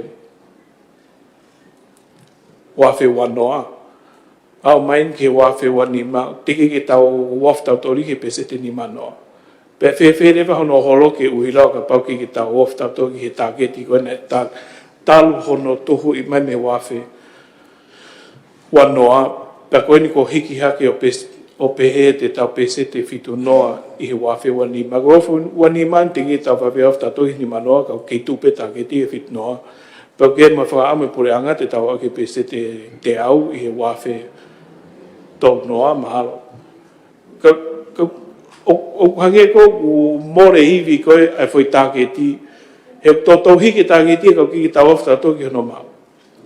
Pako ko tui ki tau wakae nge ngahi pore, tau wakae wharele nge ngahi pore koe ki hono sia ngahi tāketi ngai whaame pure anga. He koe mahu inga piri tau whātau ngai ki o te tau tau whoki mai ki ngahi halwhanonga koe. O laki pehe paragrafi ka ua, koe sola me ka wati haua wa e wa wha. Koe taulahi nei tuaki whuk ni ei tenda nei tuat ki toa pa nei oswaki. Pa koe tohon lahi in ki ona holoki koe ni ai totong uhila. He ukape heni o ka pau e lava o whakotu e sola me ka wati haua wa wha ko e ni. E hiki lewa tau whawhalala ki he renewable energy me he ne tūlo tonga mau I he pese tahanima ke tā wal o fitu noa. Koe whukonga lahi a iwi koe lolo te tau holoki. Pea te maa ange totong uhila. Ka ko hiu ki tau lava o a usia sola megawati hoa wa fa ko ni ko feu I pe ko hai tunga ke ngau ko ni ko mauna ton ke os hono fotu ai sola ko ni ko feu pa ke puranga pe ha tari mahino na ma o ki he tu unga ki ai hono fotu sola megawatt hoa wa fa he ku amana ke kakai e holokia ke na totong hila ka ko ha ngai pore ki o mai ngi ha tari mahino ko ha wingo tu ai hono fotu na os tua ki pe ke ka tahana na ma o contract ko ia ko ke fenga aki pa mo ATP ke fa ho ko ngau ko ni ka tike ke la ke as mai pe ko ha no ko ki ai e kong ki lalo ka pe ni ngai pore ai ko sola ko e na os tua ki foto ka tike la foto ko paragraph ko ki lalo ko e specifica ta fa ko sola ko os foto ai ko na e tua ki tua pe na ma he ka ta ko e sanitize pe ke na wale pau pa me tonga pawa ka go hi ko e hunga tonga hunga ha pai mo ngahi issue fa technicale o ki ke ma o ma ngai vi ko na fe ma ke ma me sola ko ia ka ko contract ko fa ho ko mo na tolu ke totong he tonga pawa ka na o mai ngahi megawatt pe uhila ko e fa fitong ia ke ta totong lolo ko ha mo ko ki e sola ko ni he ko tahana e hufi ni afio I fualu pa me taha liuka ka o ki ia ue ai uhila ko na whaka am ke ma mi he sola ko ni ke tunga ko na na totongi o mai ke ma mi ai ai ko feu ke ma tal mahino ko ha ko ki ai o ku e mo ua mai ka taha ko ni ko hi ta totong ke o mai uhila ka ki ke na o mai pe ko tui pe ko whanong pe ke ngahi whetohi aki pa mo insua ko hui ko ngahi koe misini koe ne hanga liliu koe sola ki he laine koe inverter o mau e ko ngalahia ko hai tene fua to tongo no whetongi ngahi misini koe ia koe taha koe tu koe whakalao ko hai mo ua he mea koe ni koe kau taha pe fua pehe kakai ko to tongu hira ai ko tuku ngahi whioi mau ingai ko hi o kostu e sola ko ia pa ko iwi ko na ton ke mau me ai o ki ke mau ia pa ha pe report e reporti ai tono no ko ia pe ke mai nge hatari mahino I he pesifika tawhito ko e paraka whakaosi o ku hai ko e sola ko tau mau ko e whatatau ki report ko ni o ke pese te tahanima ai tau totongi tau toria ai pese e val nima ki he lolo ai mama wha ka koe tau wha amu ke hiki hake pese tahanima ko ni mama ai au ku ha mai pehe report ko ni ko e pese te taha o tānaki me he sola pe ko e iwi ko e havili ko e ti solo I e whakiru whit manto wafe ok safe ai au kapate te whikai atu ko tau totong lolo tau tau whai atu ia I he kapata anake noa e ua 5 miliona me ni mano miliona he tau kapate tau lava whawhetongi aki e sola pe ko I ko fuiwi lahi o to me o fu he kakai fonua ke totong lolo ka ki ke fe ba we ke tau pau te kau lele pe fokia ki he energy security ko hiu ki fa falala ki ngahi pakalolo pe foki ki he utanke ko ni ku o ki tauriki ko feu pe aku ko paanga ko te tau lava o whakahauwhi me pese te taha o kiko ha motivate lahi ke tau whai mo ngau e koe lau tau eni o tau tala no ke mea koe ni ka tiki lau whahoko e ki pese pe taha pa koe fusola koe na o ka koe pese koe ki mua ai me ka wati koe ni e whango futupo e ua ki mea mange koe win mila koe pia kai o mau koe whakiru fit man fit wafi ai koe sola koe tamai tai nimi o pese pe taha nima I he tau uhila whalukfua. Ai koe toenga koe uhila o kuma uia me he lolo. Ka koe pese te taha o tāna ki taha nima, Koe lolo e whakilu, fitman tolu afe. Pese peta. Ai ka hu mai ha kata sola, o tanaka pese te nima. Koe liuga nima e whakilu, o kiki tau totong i he tau. Ko mantu ke pe ki totong e awi ki he ke kata sola, ko hu ka na whakambore mo na ngā we.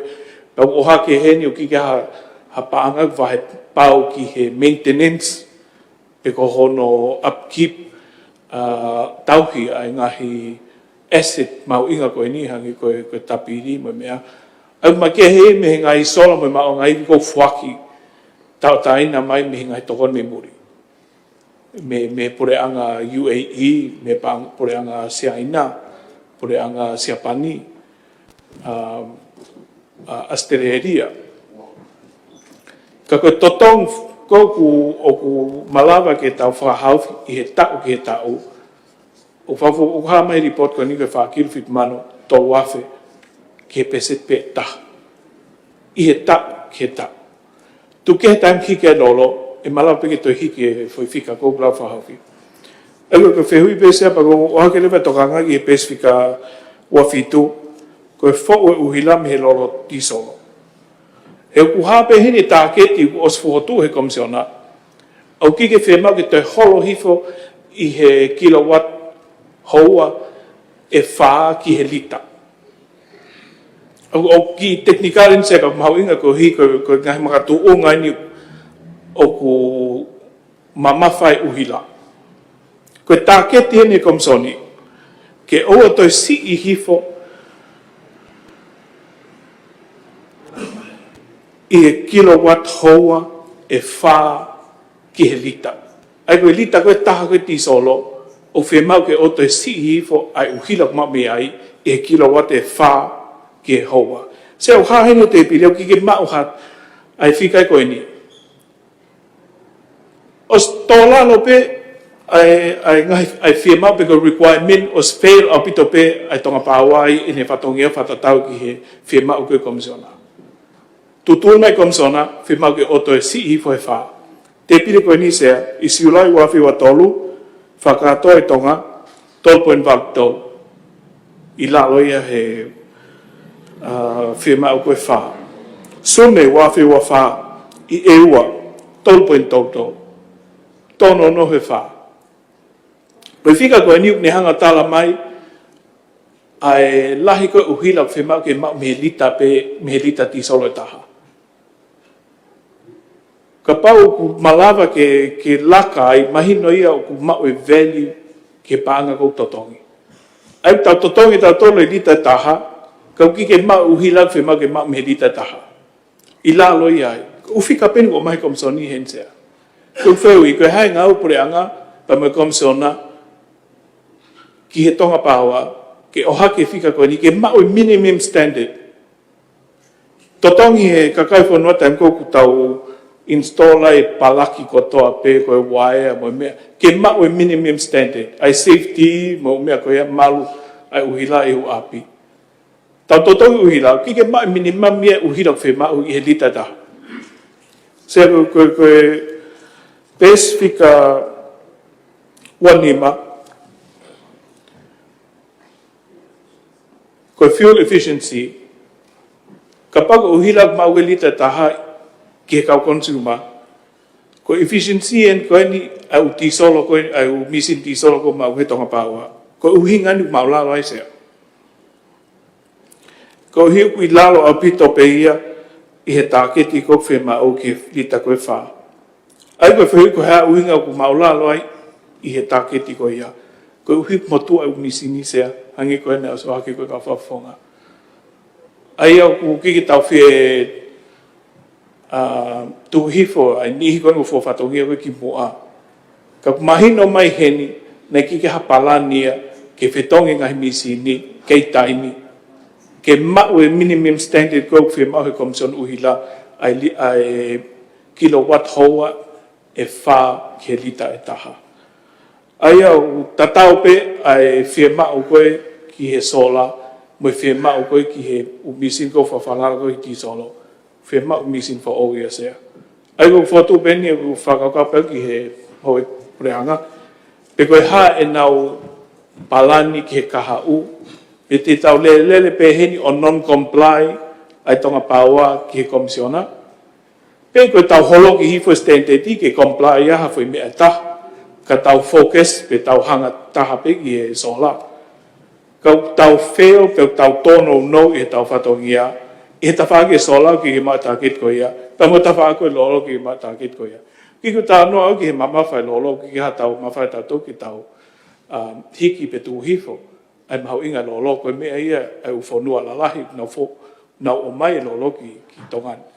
Koe mea kou tau puri ki ai, koe misini ne hanga ngā wei sola, pa moe misini kou ne ngā wei ai ti solo. Pea mo ia ia o tono no mo ia sea. Koe whehui, koe hai palani ai puri anga ki kahau, ki srova inga i papalema ko ia, pe koe tau whotu ki komsona, moholo ki ai tāke ti ke ngari poto. E uku hala whaka ātita ia, ke tau sio peki ni tono no pa tau tāri pe tau ke tau. Koe pe tokon sea pa moe kore whehui, ke tāri mai me pura anga. Malo sea. Malo sea. Sea ko wha malo lahi ki he ignopere, sea whalea lea. E ni hanga kini ma ala le lefu loto manafa koni tau loto ngā hūholo. E tengi ke malala e pare mea leo. Koe, ka te hoko atu ki hono huo e mea ni he ku oku ki taka wawa. Sea koe palo pale malahi o tau whonuan hea koe mea oku whaka lave kia ene malanga.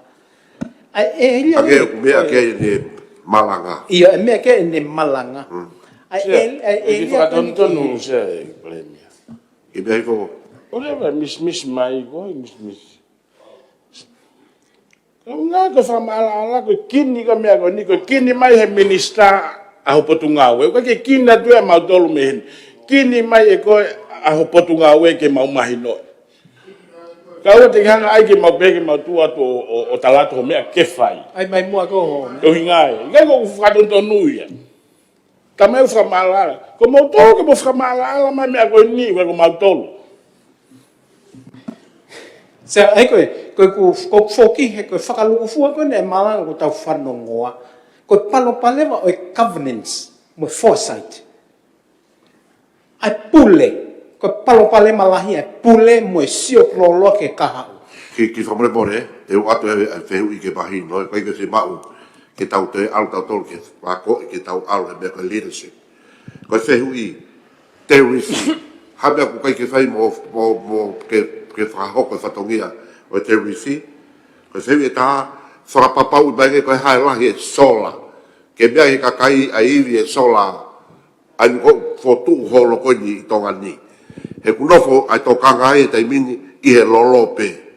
Ai na mea misa polisi ka ho, unu ke olunga lolo, makatunga e tau, kai whewhe toinga uidi uhila koe. Ke whamahino ke mea e kakai whanua. Koe se koe uhia whae kau ki whakalame tu pehe, koe malanga ne toko si o fu mahu inga whau ia ka te au. Kau hanga whakapine tai ngai mea ke tari he koe ne whehui. Ai koe tala noa koe ne o koe mea koe ni kune mea a ki koi a tofu pe ia. He whehuia e ia he aho ni ko whe palani. Nai o stonu ke whai mai lele he kuohili. Ai koe palani eni ko tonga energy roadmap. Koe ku whotu ai tāketi koe fitu noa. O te tau ata tō wanoa he aho. Koe ai penia ke mau i he wanoa tōru noa. Tau ni ma pe mehen. Sea, kone peke. E ki pare mea reo. Ai ana e kai ke mo rea mo ni mo mo pare mea i mo mea. E hofi kone win. E win te pai. Nei fai kone.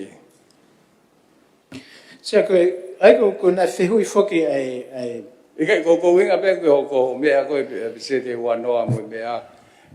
Ko winga pe akuia o ko kehe nia mo opposition ko nei. O koe ki mana tu iau Koe hae ni mea nei, mea ki Ai ko Koe ngau ke mai ke whare areani. Sai mea ke tupea ke toko mai a taim ke whare. Ka koe wanga pe koe pou e ki pare mea leo. O koe ai pe tāketi pau tau whenga kia i ko te mia nei talu e mea nei whe, waku nei mea pe kia ai sea whare area, ai tau whenga koe ke whipunoa, o vai he pese te wanoa he tai nim, pau tolu pe ke mea, o kawai holo me leakages, kawai pa mai solar batteries ko ni nai toi ai o nau ka muna toi contribute ko ke percent o holo ki aki ko ni fi ma o me solar me diesel. Malo. Tuku e fikai to ke mahali poti ke ngawe holo pe fa fufuai mo mea he. I level pe ko ia. Ka foki mai ke mengo ni mawinga sia he ku fehu ia leva palani ngawe ko ai pure anga ki he kaha o energy. Ko mea ka hange ko whakalava e nei pa mo fehu ia e XA. Kau komisiona. Ko pule, ko level o pule. Ko tali kai ko ni mau fengi whakakakato ai kau komisiona he ko nau tō te nau whai ai tu uni mo sio ke kahau. Ko tala nopen ke tāki te mo one malangai. Ke tau pese te fitu noa ke he wanoa tolu noa, ko pese te wanoa pen ko fu kepi ko ni ko pese te nima noa. E mau fefei he tau e nima. O ngai mo one lau ia ko a fili konseti ko e taimi ko. Kau e ne foi tu sua vare mo. O ku pau ke mau hanga e matoruia o review e ni ki he mea ko hanga ko mea ke aisia. Ai ke ngari nai forecast whakalele, foresight. Patau ai hata ke ti mo halanga ke lele ia. Ko mea ko ni ki he lolo, kau foki pe ke pesi ko na whamalanga to ai ko ki he lolo, pe se te valu nima.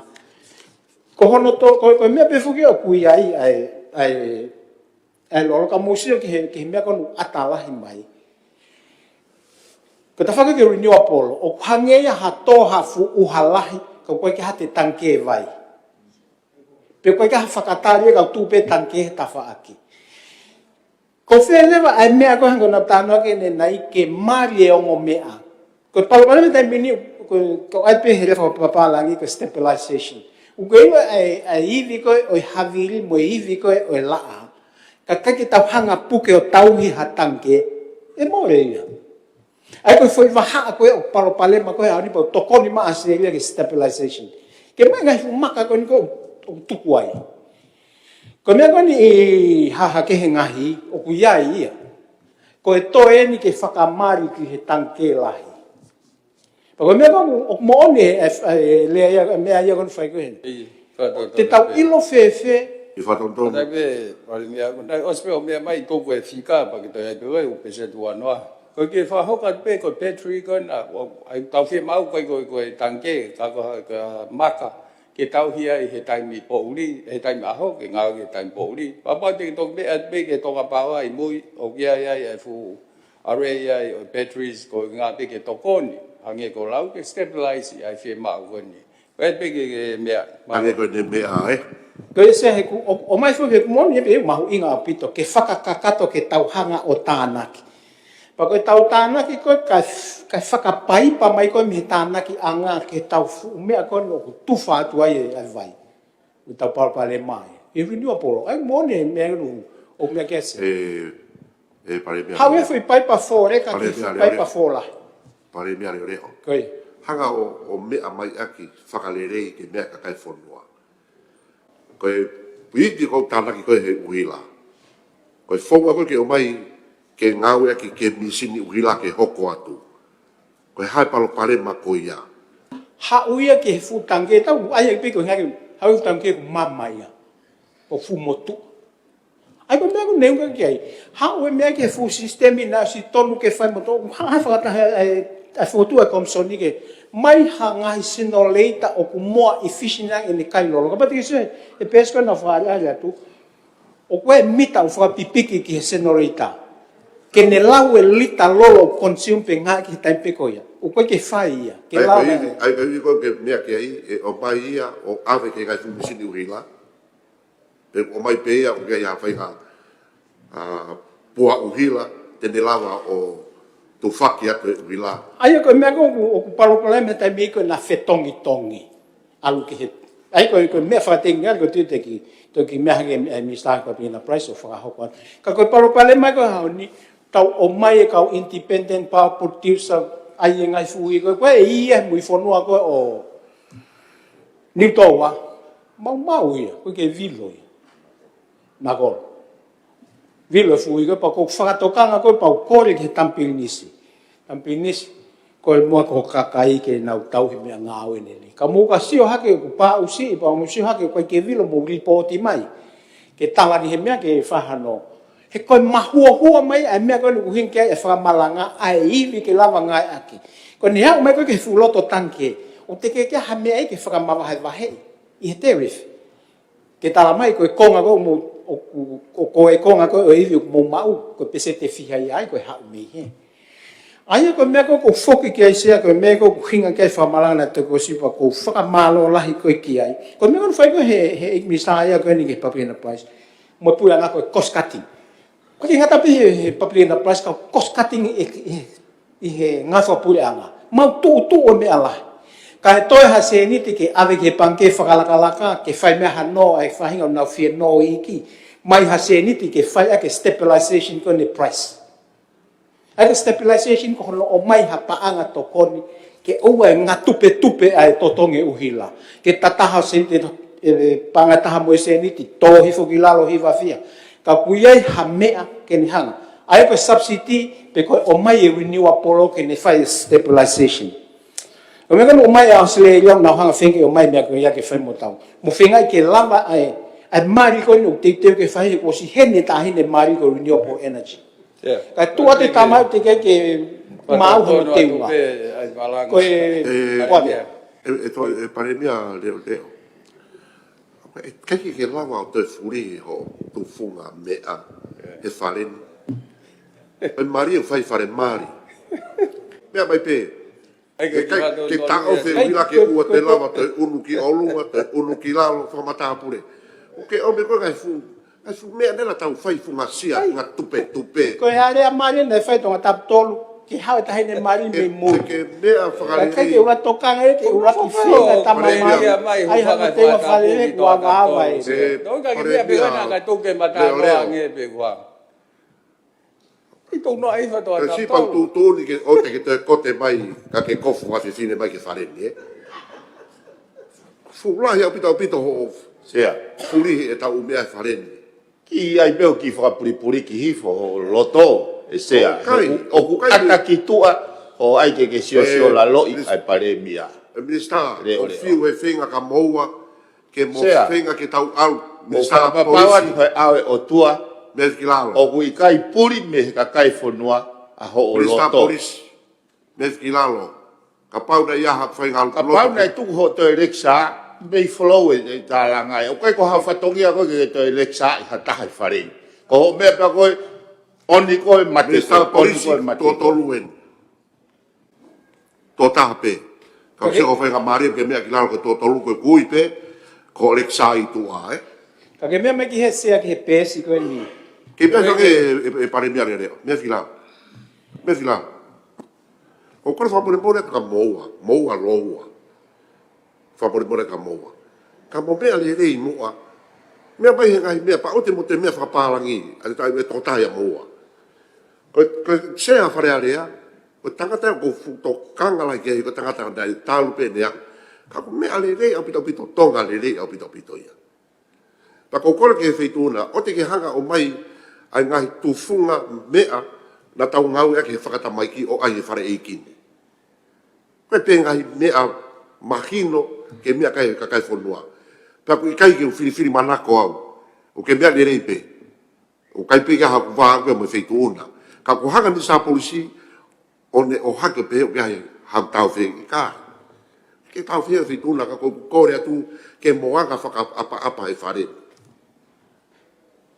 sea ko fehu e ka ko pe he ke o to ko te mai kai sote fa fe fine mai ko haya ko si o lalo ia he lawa aku feinga tuku ki lalo ia tau fehi ia ni sa polisi ko tau e feinga ki ai ke ne ko hango fa tonu lea ho fe kau ke o to kote mai ka vala fa fe fine mai e sa polisi te ava be ki lalo o te ta te pire ko sa ia mo te pire ho ka tu tonu be pare be ale malo se ke Logi to kon be au se ke se mau ia se to kon be fe tu na se e ma ngo be ma dol ka me mi pa mo se fe ngam me kon ki be fo ki lalo ko re pe se o valo ki ai kui ki he i po e fai mai mi sta polisi E ko ia do la no turi me fare ni. Alo ka ta ke hanga matolu o fra tontono. Dr. Pan. Kan se ko ke tau fare, ai na o be na fa pa mo le ale. Ane be do tu be ya o support TPMA tai Ko ko la ki feitura ki me claro. Malosia. Ai ko kuhinga le nai. E pare me ale o por favor por que feitura. Okay. Ko hipe wa ke tau whakahua ke hanga he minister polisi o ne hanga toho aki o ko wanga tai whapapa feitura. Ka koe tua fiha ku kore ke feitura ke hanga ke whapore more. Tau nonu ke mea ku tau o fiha ke whare. Okay. Ai se ko hinga tau over invest I he pe tau fulahi e tau o mai ai iwi whakanatula o whokotu tu uia he kau pai ke lava ia o ngawe aki kotokotoa. Ai ko whakatata nei hangi o tau tatu o mai tahine me muri ai ko renewable energy. Ko mea muri whoki. O mai tuku he ko tau tamamari ai ko tau local energy supply. Deke ni lava ia o mai eke na whetau laki. Ai ko mea, ai ko while ko na ngake nei. Ko hae mea tene whakawhetau laki ki naua. Mos mea peke a se aia. Ko mea teknikare ai ke nā. Ke na whehokotaki. Nā si siwe ngai whetu e ke mai ke a sola ke whetongtong mo uhnapa ke lavai. Ko whatata whai mahako ewa. Na ai ke na whetongtong fulahi ngai uhila. Pai ke na lava nau e talanoa. Pa toi kansele ai sola ia ko ia. Ai ko mea ko whakatata si o mea lahi o tau whepaki koe moehe ahoni. Hanga mea tāno ka tonga taptolu. Osi o mai ngahi fu mea ke tānaki ai. Ko e talanoa koe ai ruiniwa polo ki he fu sistemi ko he taimini. Talanoa tue ki he sistemi o kumotu. Pakapote mo mea ki he pesi koe ni o asi ai koe. Ai mea ko talang he komsoni ke whai. Hanga koe pesi wao no. Kapag may sige pesi wano he line loss. Na osi o ngatu ay whakahino-hino ke ngata pe pese te hiwa mea ku mole he line ni. Ai uhila ko ngawi. Sio ki he tepile. Ala ke tepile. O sige. O mka ke aha mea e hiwa. Hongo fulu taha. Ai lai, awifu ke sio ke vai fonua pe ko vai fonua fe perform COVID. Sige. Ai ko tonga o siki tonga tapu, ko wawa o ku COVID-a, si wawa pe setia tahani mau mole. Koe ko fo uia kakai, fo ui pe ia sistemi. Kako hai me totongi uhila o ku mole. O pau pe ke totongi e tonga taha sia, koe ka hamea ia e mole pa ku kai ke totongi e hata. O pau ke foki pe ke totongi uhila. Miga ki whehu sia whamalmar. Tare pe whenua whehui. Ai ko uhinga ke imahino pe ka ke sistemi. Ko uhinga ke umea ngawe. Me ngawe uhila ko motua. Ko ha sistemi ko ni uhinga magai ke mai no e kakai. Ai ko hinga line loss ko hinga ke line ni uhila. E ko bi ko line ni ko ni vai. O ku mwenga fitu ku mamai. Pa ku mo mea ipe ko e project anu sila no fetong e line ni mo po. Ko tu ko loto no alfan ku os albi. Ke ka vi to ko ne pari mea. Hange ko mea ke project ko anu sila. Na ipe ke tua ke e hange tau tuku hifo project ko ia. Project me ya o te miliona. Ai na nau takai holo e ukolo o fetong e wire transformer ngoi. Ko leakage na e over episode to luki mo. Ya ko hinga ko toko ni anu sila o holo ai ko ni. Tau fito ki to tap. Hange pe o ke me ai. Le fai ngau e ko ni ai uhila mo no sila to kon ko ia. Ki to tap ke falere e wire ka ngata pe sai ke ua lahe more. Ka toi sai ki malu koe a ki nau tolu koe e tēnā wala ngau ea ke uila na so ki nau tolu. Ka koe anga pe, ai pe ki toka anga pe na hape he nusi lau tau tai toka e nau toko ni. Kai monia se ai, monia pito toa tap tolu ia. Monia na hai project ko ia o ne tuku hifo lahi, ai na walu hifo koe na ki, o koe a koe na ki lele koe na wasme taha, a line loss, toa tapu. Ka koe ngawe o ko tupe o whenga nusila ke unu ke he rulo. Ki he ngai kolo ki uta. Ka sio ki ewa sia, si ki ewa he more ko he laini. Whafofa Pese te valu pea ewa ia. Sia, pea ewa toko valu pe no foi ewa. Ko tonga nia mo wawa o mo toko lahi o pitoi. Ko whawhenga ke mea angi ewa. Ta whai ka wai. Sia ka sio ki he poto.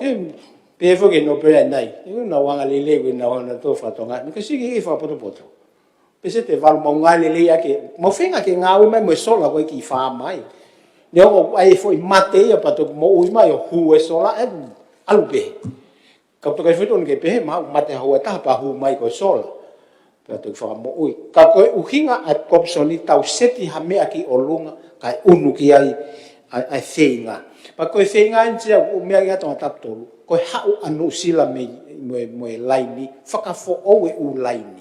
Ko te hatau sirina da doki whakafo o ngai mepe. Ko hau kon ke senoreka, ko na koe i ripoti ai komiti koni ki he pawa. O toki hau ai mahalo kwa hafo tutu. O toki oange ki he minister koni Paprina Price. O kwa hafo tutu wai, ko taki ta ua nima ngai fu senoreka. Ko efficiency koni utalamai ko ke kilo ke ai ka pau tau e wani ka pai fetong li ta taha ko ki ka pau to e fetong e sai au pito e ka no fetu to mai ai di uila fetu to mai e ni apolo mo faka mo kai le le ko a misini ki he lolo so ki ko tama fo ki kilowatt e fa ki he lita o kai ki fe dai ai bia ko dira to ka kai la mia kai no pere ke misini o mau kai ai o te ne fuli he ivi o sola ke mawanga uhila. Koi. Pakai ke ngatai ka. Ko pe mau ko ya. Pakai ke ngatai ko kai lolo leli. Alang te pile ko na i pesi. Ko fe hu ya tu pe mo pe mau mi ai me ko ya. Mi sin ko ya.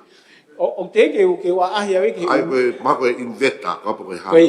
O te ke wa ahia we ke si o ke ko hi ko fu ka elia atu ko tu e to ki fra e he milita po ko me ko no fo wi ai le volo ko pure mo palani ko ki kaha ka pa ha ke te pile ko na he pesi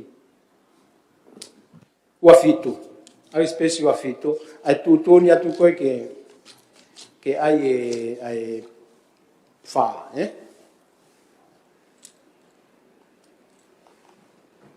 pesi wa fitu e ko hinga foki ke lele ko kai lolo ko e missing e ko ni he ko ne lele nge kai lolo ko si ange a lolo o faka ke tai mini o ku kai misini kane mai a kilowatt ta tau pe ai se ko faka lugu fu ko ne me ku tau wa a mai he a honi pa ko me ko fa maloi ki he o ikno pere ka ma to ngata putolo he kini o me ko ni ke ma ala ke tau lava si oi ki ke ka ha o tau nga ke me ni pa ko hinga ya unu ko ni potunga we ia pe moi ko e fehui ko pe ha me hoko ke ngai fui o ke fai ta no e potunga we pe mo tonga pawa ke fa fo tu lele na tu kwa tu pe ki he ni mai o tonga pawa ka te ke ha palandi mo ngai mea nga we lele ke fai aki honoliliu ko ni o iwi renew apolo ke alu ki he tau mi sini ko me lo tana ne o hake ki totongi ke tariff o ku ha mai report ko ni e time ko na o mai ai na te ke fa ta no ki he mo tonga pawa fra lele ki he no reset ko o ngai me ko fai ke agree mo komsoni ka e time ta tau o ku ka pate mo me ki he pesi ua valu e ha mai a ngahi fika o mate pesi ua valu ai ko seti ko mate ko tu o taha fape ko indicator o ha misi no ku ne hanga o mai leleta mo ka musiki te pile ko he pesi ua hiwa ka ni me ko la he la nga ka kai he mate pa ku ne tala mai be ya uhinga an pi ko fai ke fo matala ko ignope ko mate ko vi ko me nga ko fai ko no siki se pite mate tu o wanoa o katopa mate tu o waono ke pe me mau ona ko mau ta pe ko katopa ngang incident se te au valu fitu nge wa fa o ku ne tala mai ai foi tala no lele ka ke tau fa ngawe i he taimini ke sector o uhila pe a fokotu e komson ko ni ke ne hanga pule lele o tau hanga tono tu pe ke me ko ni ka pala ko disaster e me ho ko ke secure hanga ko taketi o ke tau energy secure o tau ata tu ke tu o tau wa a tu i me ko ya Ko ta whakoni ko no whakamawahe i o terrorist mo ngahi mea pehe. Tu piki he Mr. Poesi to mea mai o. O whahane tala noa ki ai. Ka koe anga ia o tu koe ai ngawe koe ai komisioni i he ne tu he taimini. Mau whenke whai mo tu. Level of governance. Atu kei nau whai e palani. Kai ata mo tuani e ki hono siofi. Hono siofi. Ka pau kai ke whai lelehi ka o komisiona nau whatongia. Whikau e o ke nau marolo. Sia. E mea mai, i no pere, tari pe fitona, no pere whaponga tō tapu. Koe toke nea tōn pare mia. Koe tū koe na ai uhila sea. Umahina peke te au, mahau peke toi ngāu ai ngai sola ia. He koe tū koe sola o koe hook up pe ke main grid o tokoni. Ai aho nia pe ngāu he koe ke hala a ia. E toki ngāu e pe, ka pau o ke ai la a. Ke o hinga ke tokoni ki he uhila, he koe hukke ai kilowate taha. O ton ke me mau ai tolu kilu ia, ai he kai ke whakamo tokoni ki he toktongi lolo. Ka koe tū koe ngahi sola he tai midi koe ke lape toi ngāu e ha sola. Pe o kui ai pe, uhinga nai whakotu ai terms. Ka kuko osia. He koe mea ia e mau ai energy. He koe hinga, he koe whai ulu e hiwa unau tūtu uni ki ai, ka koe ke ulu e ta.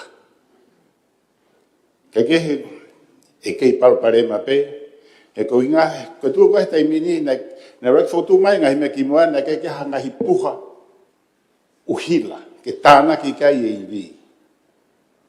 Ko wawau, na kilowati pe e nima ngeau. Ka kohi, kana e 5 miliona. Ka kohi, na tai totongi pe, na kei koe tokoni pe a UAE.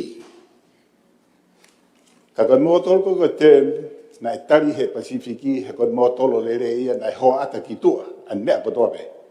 Ka na e tokoni, ka tui hape na ngahi mea tau taha ia, ka na e whinga mau pe, koe mea ai pure anga, pa pure he pure anga. Ka na kei ke whakamore, koe me kone vai ni, na kei ke more hapa angai, koe mama mai, na kei ke more hapa angai. Mea pia ai pure anga. Ka uti pēni ia, i he area ai pure anga. Ka ke he uku, o mahu inga au pito, ke tau, ke whai hanga au ia ke he uhila.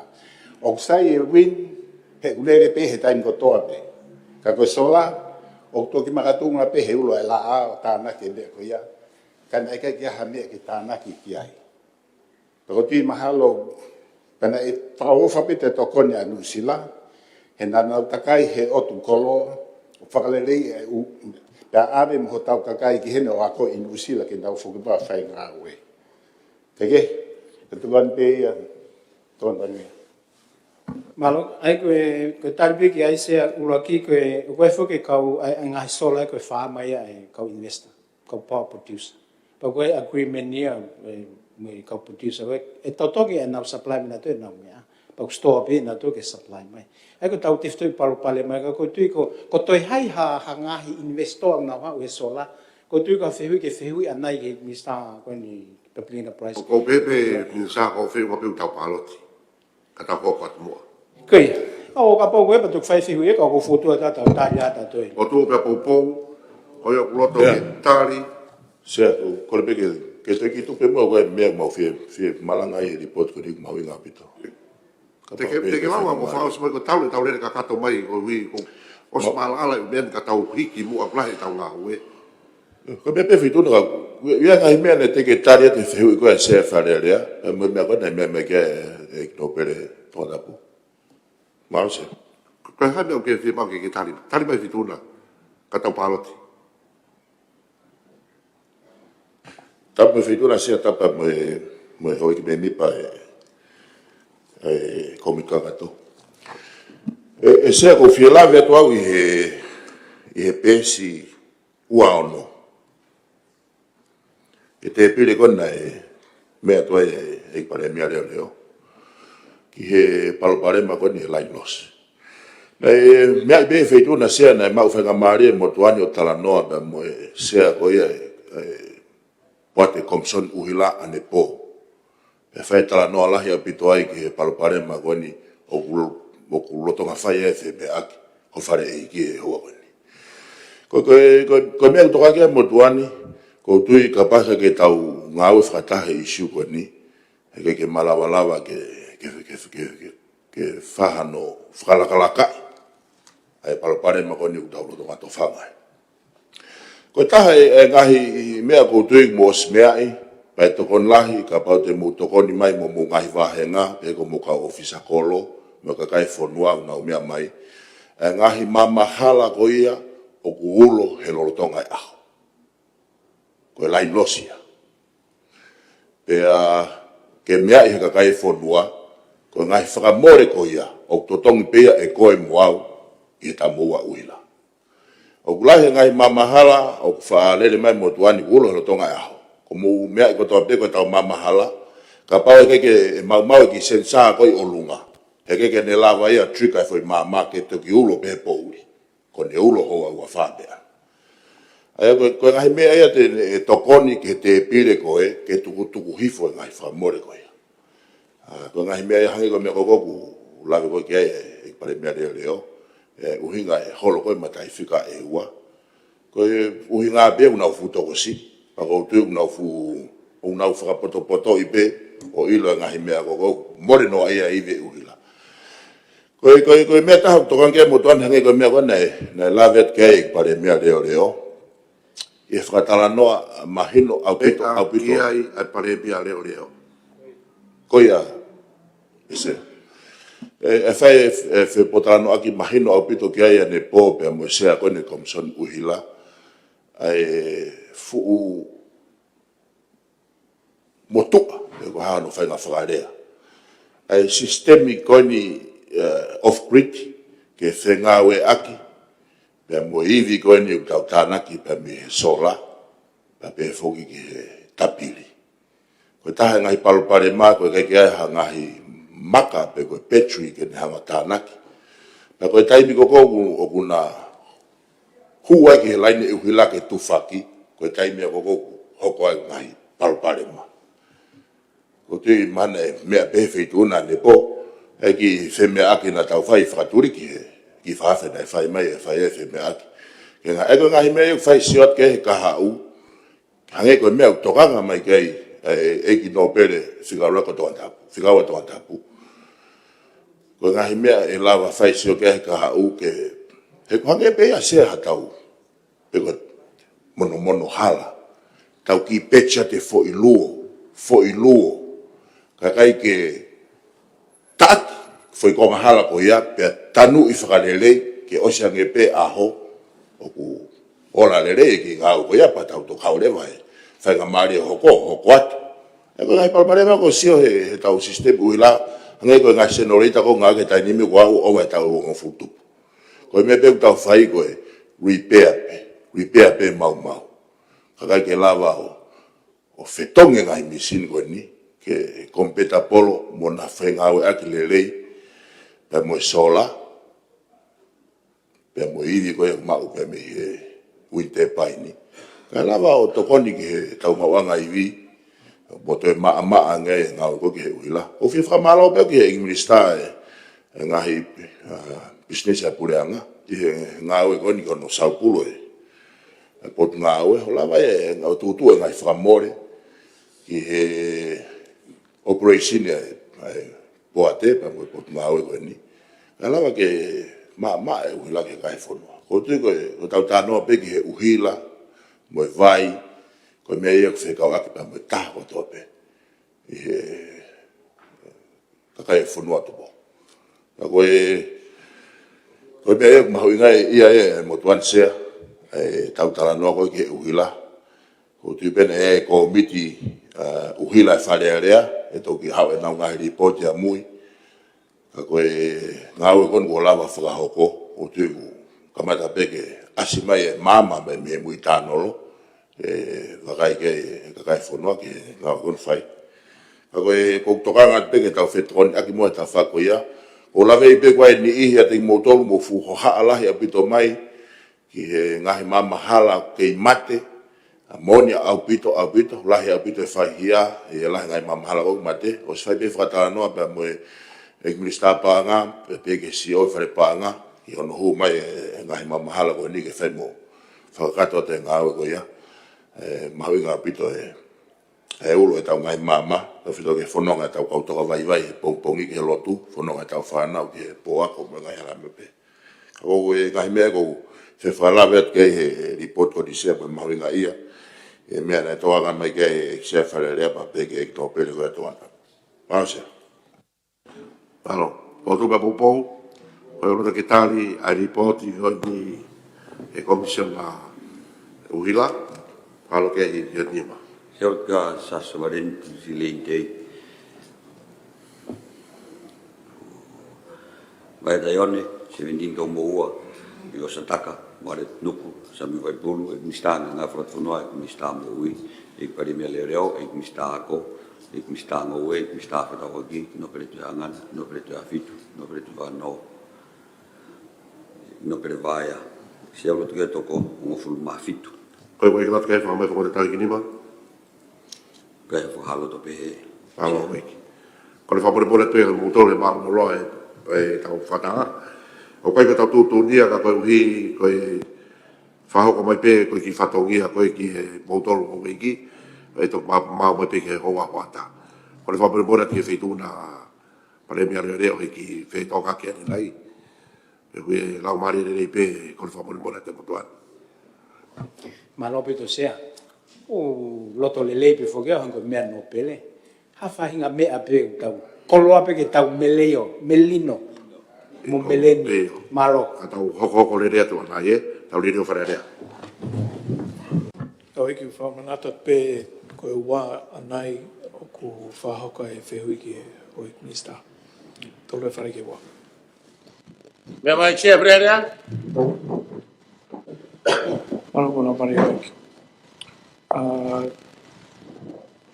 Koe time kun bi he wā ki he wha, kau ki he whema o ke tau, ngau ka katoa ki he taimi o ka pau ku loto re reho i ki he tūnga ki ai whawhehui ki o i minista. Ko whātātu ai hou ai ua ki he item koe ni he tau asnita ai a koe whainga maari ki hui whawhonga e kau no pere pa makakai ke awe hana o ngai whehui ki he hoi minsta he kapneti. Ko whi whamanata pe tau toitutuni koe whehui pēr moe tāri o ki kai whima o ke loloangi i himini te whaa. Ai koe nonoangi whehui, koe lahingi whanga maari ke o mahatari, pa koe loloangi tāri, koe nonoangi tāimi ki he whe whokpok aki kou whehui. I he ngata koe, i he hiri koe, ai tāri kou o mai mea hoi minsta, i whanga maari ke toe o atu hangai whehui whamala ala. Ka koe whehui whamala ala, mga tōnga peo ka pana i kai ke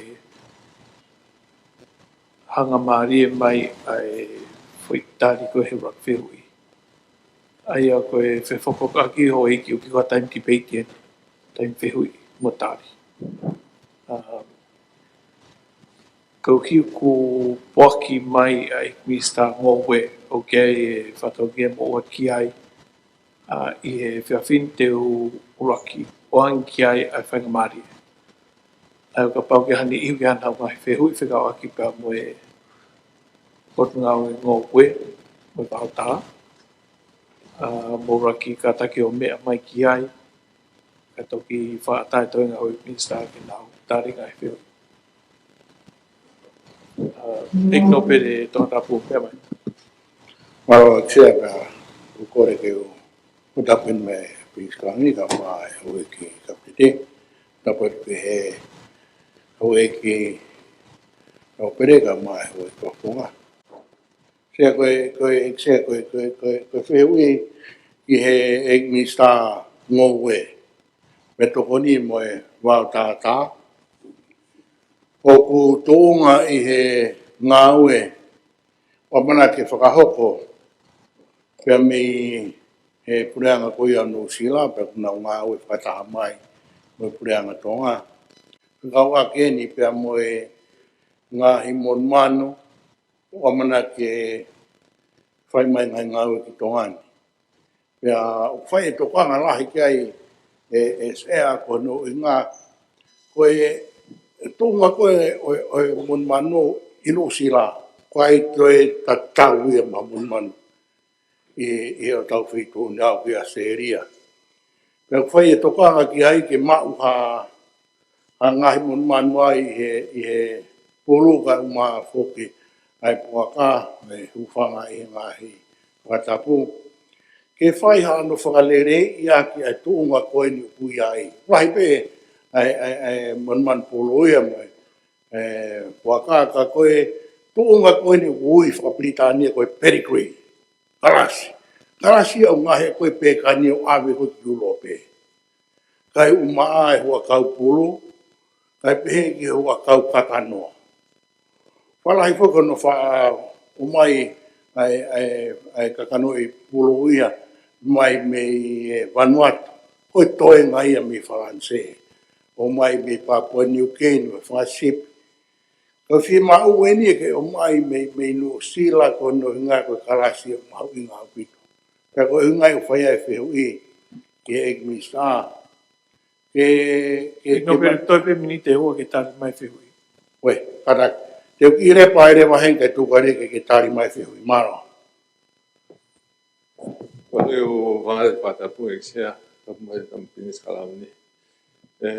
Maro te hui e knopere. Maro mea lahi taha e o mai mon manu me nusila ko nga ko palwai malahi taha he mon manu i tongan te taipendi. Ko lose weight e mon manu i taipendi ko maafan lai. Ai te mau ke o mai ha mon manu e me nusila te ne lava matua ke taipendi ko ke ua ne te nau more ho nau mamafahe taipendi fula ai. O sfai pe tala no ki nusila ta no pa mo e fio he nau to gled mai mi ai. Ke mea wa fa mon manu ko mea la yo fai ke sio ke mai ha mon manu to ngani lava o matua ke tu ngau gato ngani ko mea la hi to ngani ko more ko wait ko mama fa mon manu he tai mo la ai. Mo fa pe ta ya te ma Whakahau. Ta moe whitu nakse, ta moe hok mea mi pa e whareara sea. Koe ki whiu pene sea ke ek mista koe na e mia, kato te whitu he waa spoti. O ngai ai ki hoa me he kau puri whakawahi. Tea, kou. Pe tāna o ke toi hangai whihui ki e ngowe. Oia. I tolo i ato whihui i wapau. Mea mai toka tapuaki. Tabe mo sea, e ke whareara ko toi ko whambe ko kahoko mai pe ki kau ngowe. Ke toi whangia whakamala ala ki tu ku ngai lose. O pehe ua barbarema. I maro. io ke kume wa ke tare ko palpale mai lo se na lo ki ma consignment e tol ko palpale mana ma uai ai nematot agu asko lo se hango ha ume Kalau tonga gogo ngawe gogo ke solo va palpale ma gogo nematot uto to aselia sample o sivi ma uai ke mikale ko nu tau fana ke tau ngoe ko tilt na to kilo ki mui ko to ta ko na ave ko a lo se ko ya na ne un no lo se da to ki pa to fa he ka ave ka se ago de tu ya ko ta ni mo fa tatali ka solo va na palpare ma ko ne ko ngata pe ko ne ma to ti to ma mo ke ngale le volo ma lunga le volo ko to ton ke i lo se ke ta lava ma me ta kon me ko ya Ai ko Australia ko katoa u fonua New Zealand mo Amerika. Ka ko Australia ko na ta fa pa security na to ko New Zealand mo ta nga o site ka ko uta ko frozen ki Australia mo fu pe ka ko ave fresh ko yo ta fi Mawatawa. Tapa sia, ko krege fatap ke kaumeri pa e komikato. Ki vehui pe ni sta grave mo tuan ko asma e mitia e kutale no sila e hu e whaina i Nusila. O mori mua o ki whamalala mai ko whetaimi e kamata e ni ko haha ngau e whai he kau whama whaina e te watu ki he ngau maunga ko ni. Malo. Malo papo. Ko mo ni na fai ko Pacific Rig of Agriculture he wi fa si ko me kana fai site event ni na ko le misa ke se ai kana fai ko ai filafa ki ko ai kana be New Zealand e pia ki ke na tali ki uta ai fai na ko va ko me ke mo me ai ko fa ko marketing ko mente dia misa straight ako ko mea fa pa security ko mea mauto ako ne tu ko ta ni mi mo flo ta pe na ak ke fa ba marketing o mo nga matul ki standard ko pa security ka la ba fa mi fa ko mea ta ha fi ma mal ke ya ha specialize fa de peki ai ba ba pe la ba ako no nga tu ko ta ni mi ko ta mi ko mea e kamata ai te matou sio ki aka ko tu pera ke fu folo Tō tapa. Gracias, estamos certos, estamos hoy con rato. O fio pa via pe ku ke mista mo Inga mo fela ve mo huma kene fafanga kon ko fafanga mo ko me Nusila. Inga ko kakai no to he ko ta Nusila ku pa ke fo pe e ka ta pe tu a pe to ngan. Ono mai ko e fafanga mo e pa no dominate ko na to le pa nga ka mi ko friulu la ga e totong. Pa ko wa pe o konsita nei e puranga nga ngowe nga fama hange ko mo na te hu mai pe se ai no mo wa mana tupu e last couple of weeks now she para pe ke minister o trade ke ko ak me ko ni pe te na te hap na to te ma o nga fama ko ya ka tu pe ta e ta pa to nga ke nga fama mo malo ya malo ko fonga ko tu ko ta indi me ngau ko ke fa mo na sia mai e kautaha e ki kautaha fa ma mo to ngan ta me na to ngan ke ko ulaki ke unga ke competition ko pa mo ka muri ko bi ni ala tang pe ka na to lu te ma ngau pe mo di sa ko trade pe la an han protection a ko ma ke na pule para na ha ke mo se ma ko fa fa na ko foi meu qual pare ma na foi na to ke na na to pule ko fa fa nga ka ko conflict of interest ya ka ma lo to nga o pe ke ko ta fa ko ai bon manu ko mo ka fa mo ko ha pare strategy side ha ko hu ma ko fa fa ko tu ga mal No pene hapai. Tama fe tuna xe mo hoi ko ka to fe wi pe xe ko ko ka pe fe ko fa mo mo ko ha tu ku nga ku ai folo ka ta mai mo ka ka no mo ki folo ma no ta ofi ma lai to ha tu nga ku ai ke me ai pe ka fo no ko ki ta to fa no ki ta i lu si la me ai pe fu me ko ya ma no ko tu nga ko ai ai hu mai ko ai mo ta ni ko mal mo me te na te asie ai pet flu i Brazil ko mo ko de Brazil na mawanga o ta ofi nga be ta ofi ai ma ne hu ko ki tu ha ka ko tu ko ko he ta ni mi na te fai pe sio na mai te tu ta me Brazil pa mo tu anga pe restricted tu nga pe ai o fasa nis kapau ko mo ai ko ni ko o mai ma feito kilomita como full pe o vai me feito ko na ko pe full pa sai a tu ko ta ni mi o selectively o fa mo fu pe ka ko me o ha ta ai e ko pe full ko he ta ni mi ko ta ni ko na ko vai la ko pe full ko H1N1 ko ni ko H1N5 Fasa ndisi lava pe a hui ko mutation. La pe li riu no fo tunga na he va beta. Ai fu fatu ta ma ke ngi pa to ke tau fu sio o ko nga ko na lava o mutate ya hoko ka pale me to aga tu nga e ka was tu wang ma le pe mo fua no pe ala Apa tato?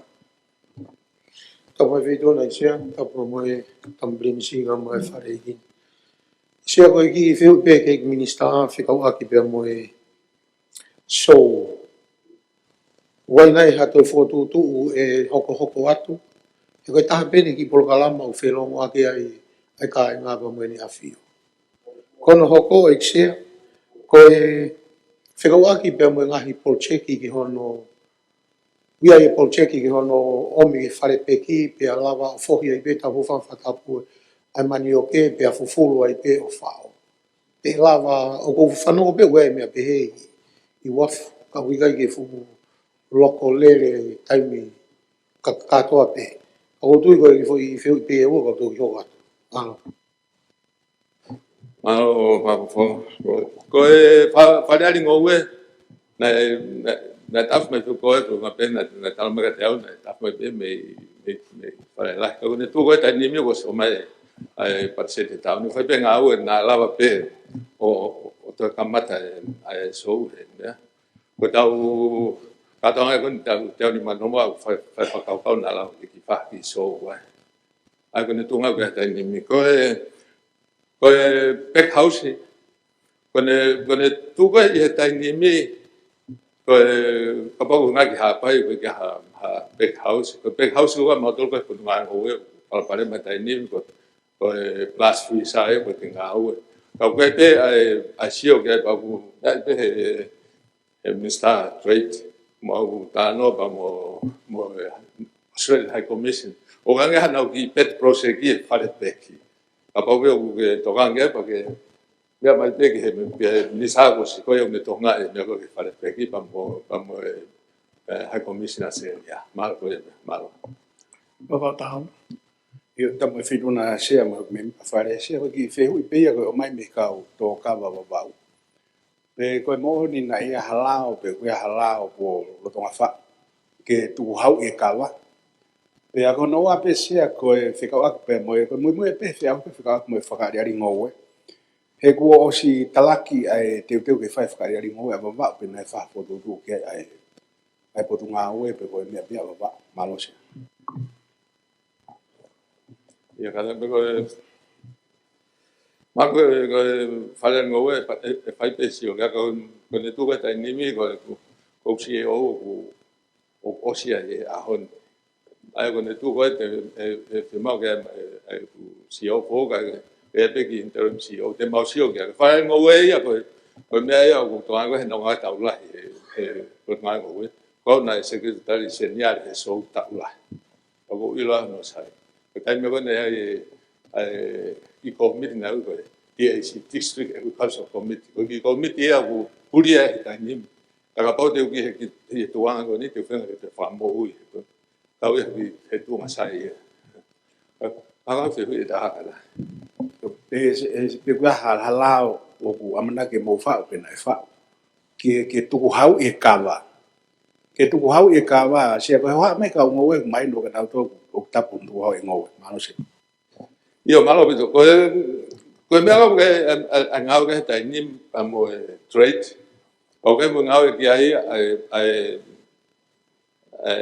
committee cava ko a pacifique o to se ai mo tu ato o ngago ka ngala pe policy mo la ko ni ko ya mo fe que break que market ko European Union tu ko ta ni Minister mo mahino pe ko na fe ilo pe to pe e tuku hau ai kava mano se tu pe minister tu hau ta pe fidu na se ta pa mo ta pe si ala ni pa pe ke o ke mi pa fare o ki to ne pe o te bu me be fa fo na se na te email fa fra am ke tra no pa mo na to le boni te wi ka hau lo to ale de fo ki consultation ki kava piu o ki to t-shirt be pot ngawe mo tu ani fata pa mo pot ngawe ngowe ko tai no no ke ne fe wi ko e kava piu ko dio ko ke ha tu hau ai ke tu hau e kava ko e whaampe ke nau follow he ngahi procedure mo stated unu e kava da fito kono processi i ngahi facility nge tala no ke hese facility ka lava ke tau export e ka va ke ngahi market o hange ko EU ko to fai finga ke open up market ko ya ngahi market i America o to tong lele ya e kai ke to hau e ka va ko finga be ke tau alu be me he anga maheni ko ke token diaspora ke tau alu ke commercialization ni ko me be ke stated ngahi la me be ate mo frata o se fafe be ka fa fonga ka kai mi vavau pa mo ewa mo frata pa me minister ngo he monite ke office botwan fai tala no ai ku loto nga frase o se consultation ko dipa o mai le va lau ke fai e mo do fe back malosia Ek no pere wawau. pa se mo fe mari se ko ki fe hu ye wa ke sta o mo sta o ku puri me ko ni me for one back house ko na fai area pau i vai ni na se ai farm milion ki ai ko fa tra te ke ya fa batalo pe mai ha me ke farin o fica com o house ko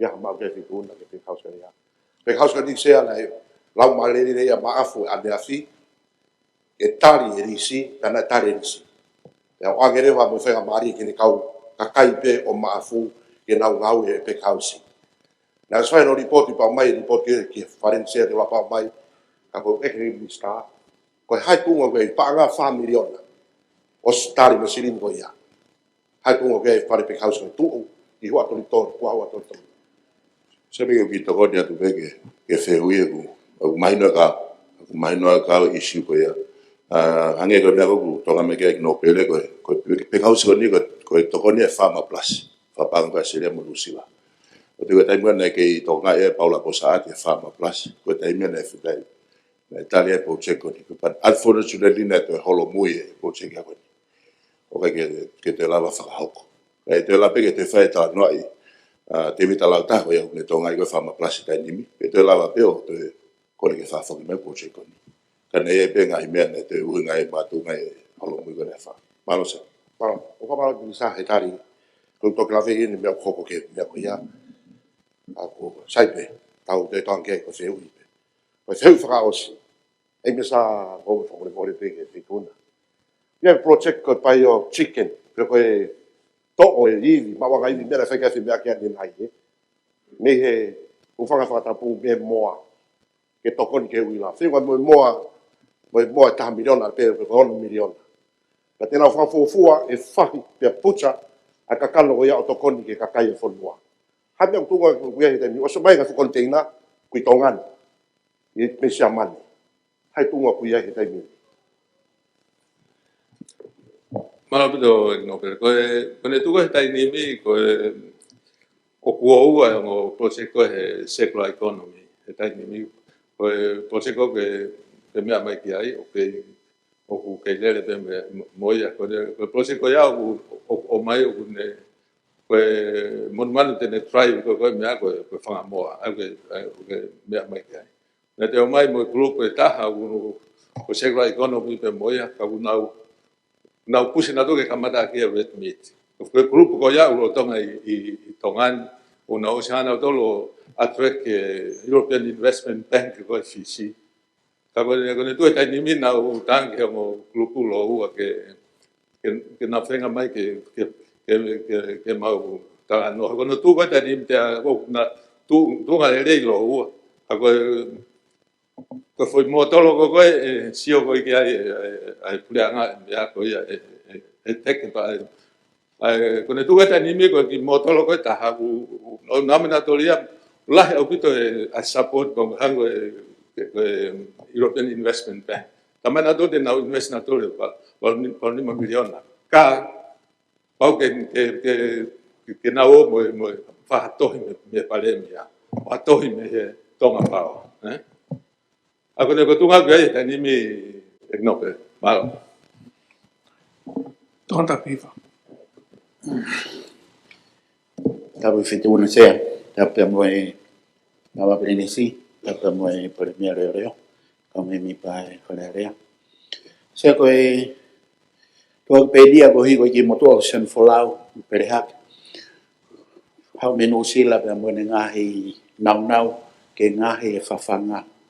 ki he whamon manu, ka whito ki he whampuaka, ho whamwhatapu, pe moe moa. Ka kus kamata ene ngā oe ana ia i rehake i he lalo mango pesea.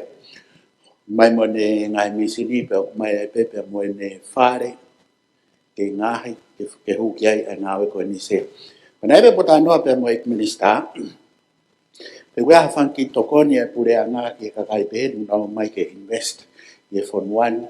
Ka ono le rei ko pesete wa noa ke hi wanoa oe nau ia koe niu hau mo ia. Koe pe whaki mea i tongan sea an koe whawaa e whare. Whaki mea ia o te ke whahasio ki ai. Ko wai e ne kore pe lava o tokoni a ngai pure a ngā. Koe whawhanga koe ni sea o si ngā hia pau whaisio ki ai pau whahano traila ki he whangamon mano i tongan sea. I he skeiri reke reka pe, o ku kamata ke whatoa ngai o ku mau mea tokoni mea e whampua ka ho whatapu.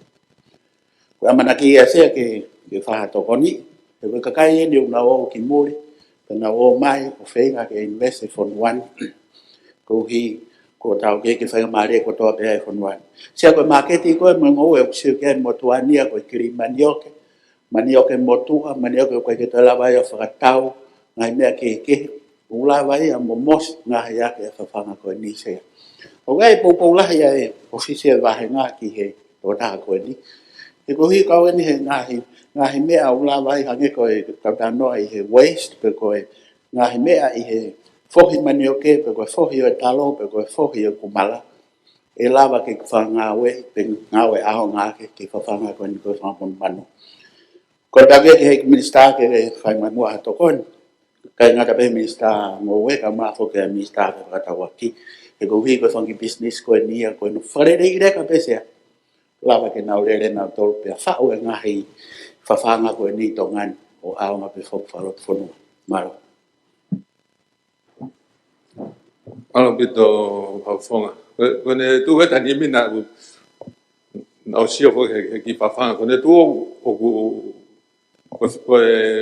whotunga we whawhanga o sai au pito ia. Koe tala noa koe nipa o whaipe ai ngau rea ko svetu taki holo he kau potential tōna sme au ke he whio ko no sila ka tau. Koe tō beni ke nau ai wai ko hai mea he lava ke whahopa ki. Ka nau tā peko mea mahu inga ia he ni ka pau e whotu e ngau koe ni. E whi mau ke develop mo e standards ia ke mai no tai mo whatau ai. Kaunga ilo e standards ko whawhanga. Ka koe popo e kui ai. Ulo tōng peko whaipe ngā ui koe. Ka koe kui ia ngata peko le. Ofa pe tai mata. Maro. Apai tātou. Kawa mo e sea, kawa e whare ki, i sea koe ki whehu peni e ta. Whekawa ki pia mo e potungau e ngou e. Koe ki whehu peni, pe ua hawhahi ngā polcheki o kore atu ki o mo ofisi, hangi koe whakaivia ngou e, koe pe koe hawhahi ngā. E ko ngā ko maheni e ngāhi potungau e koe, o uia i mea pehe. O koe ngani whehu i atu pe o uia ha mea pehe, ka whai apala i atu. Malo sea. Malo ka fonga koe tari koe ki ai koe ki mea koe na lava whaia ke mea koe ki triple P koe koe panga 3 miliona. Ka ko whafokia he pare mea ki pange whaala ka. Ka koe mau whai whatongia koe ke tokoni ka mau tolu koe tala mai peka mau tokoni atu no wha proseki o kuma whitu ke whapanga mea e. Kone tu e tani mi o mea pehe minista mei te ki. O kai na mea ke hau kai ne panga fitu kilo. Nau whenga kai pe te ulawa o kau ke kau mama whai koe ke sio ke uproseki koe. Ka koe matapae taha ulahi au pi. Malo. Tōng tapono. Malo se, tamu sea, tamu whale.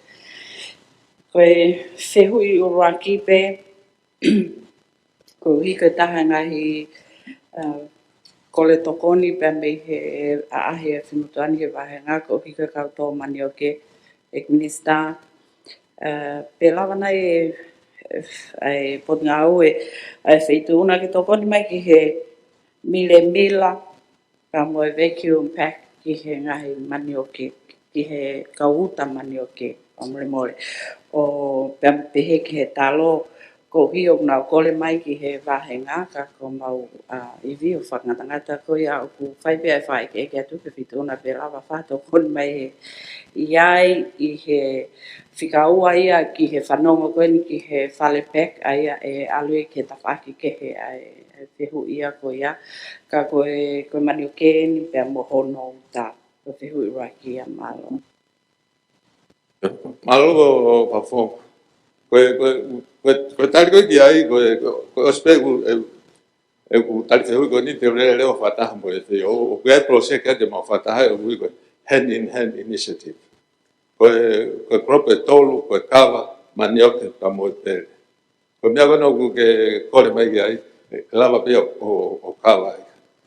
Ko stare tari ka segnale koe o e whiu ai project ko ia ke whahano whaarere.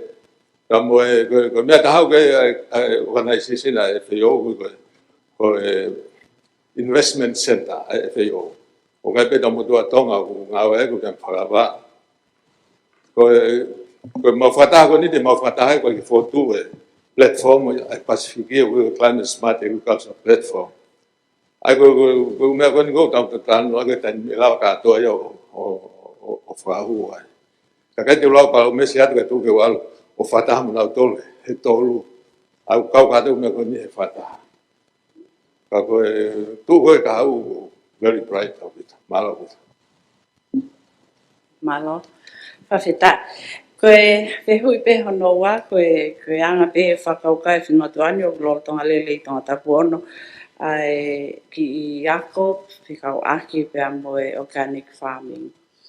I he whakaukau ke ai mātua ke whakasisi ai ngahi kemikare o ngawe aki he ki he ngowe pe ako whanongo I he ahoni ki he talanoa whikau aki pe amoe lose pe amohono ta ofi pe ko hiko kemikale o ku lahi angeia I he mea totonu ke tau mau mi Australia e nau ta ofi ka ko o ku pehe ai whakaukau pe nei hamo mui mui oe anga, oe lahi, oe kemikale o ku whawhanga aki ai tau ngahi ngowe ko hi ke malo pe ato ngani mohono kakai ko mo whengawe aki pe moe kau momuli mo nau lahi e na nau tolu whikau aki mo kemikale ki he lose ku owa ia kai o ate mi tongan whiwhi tau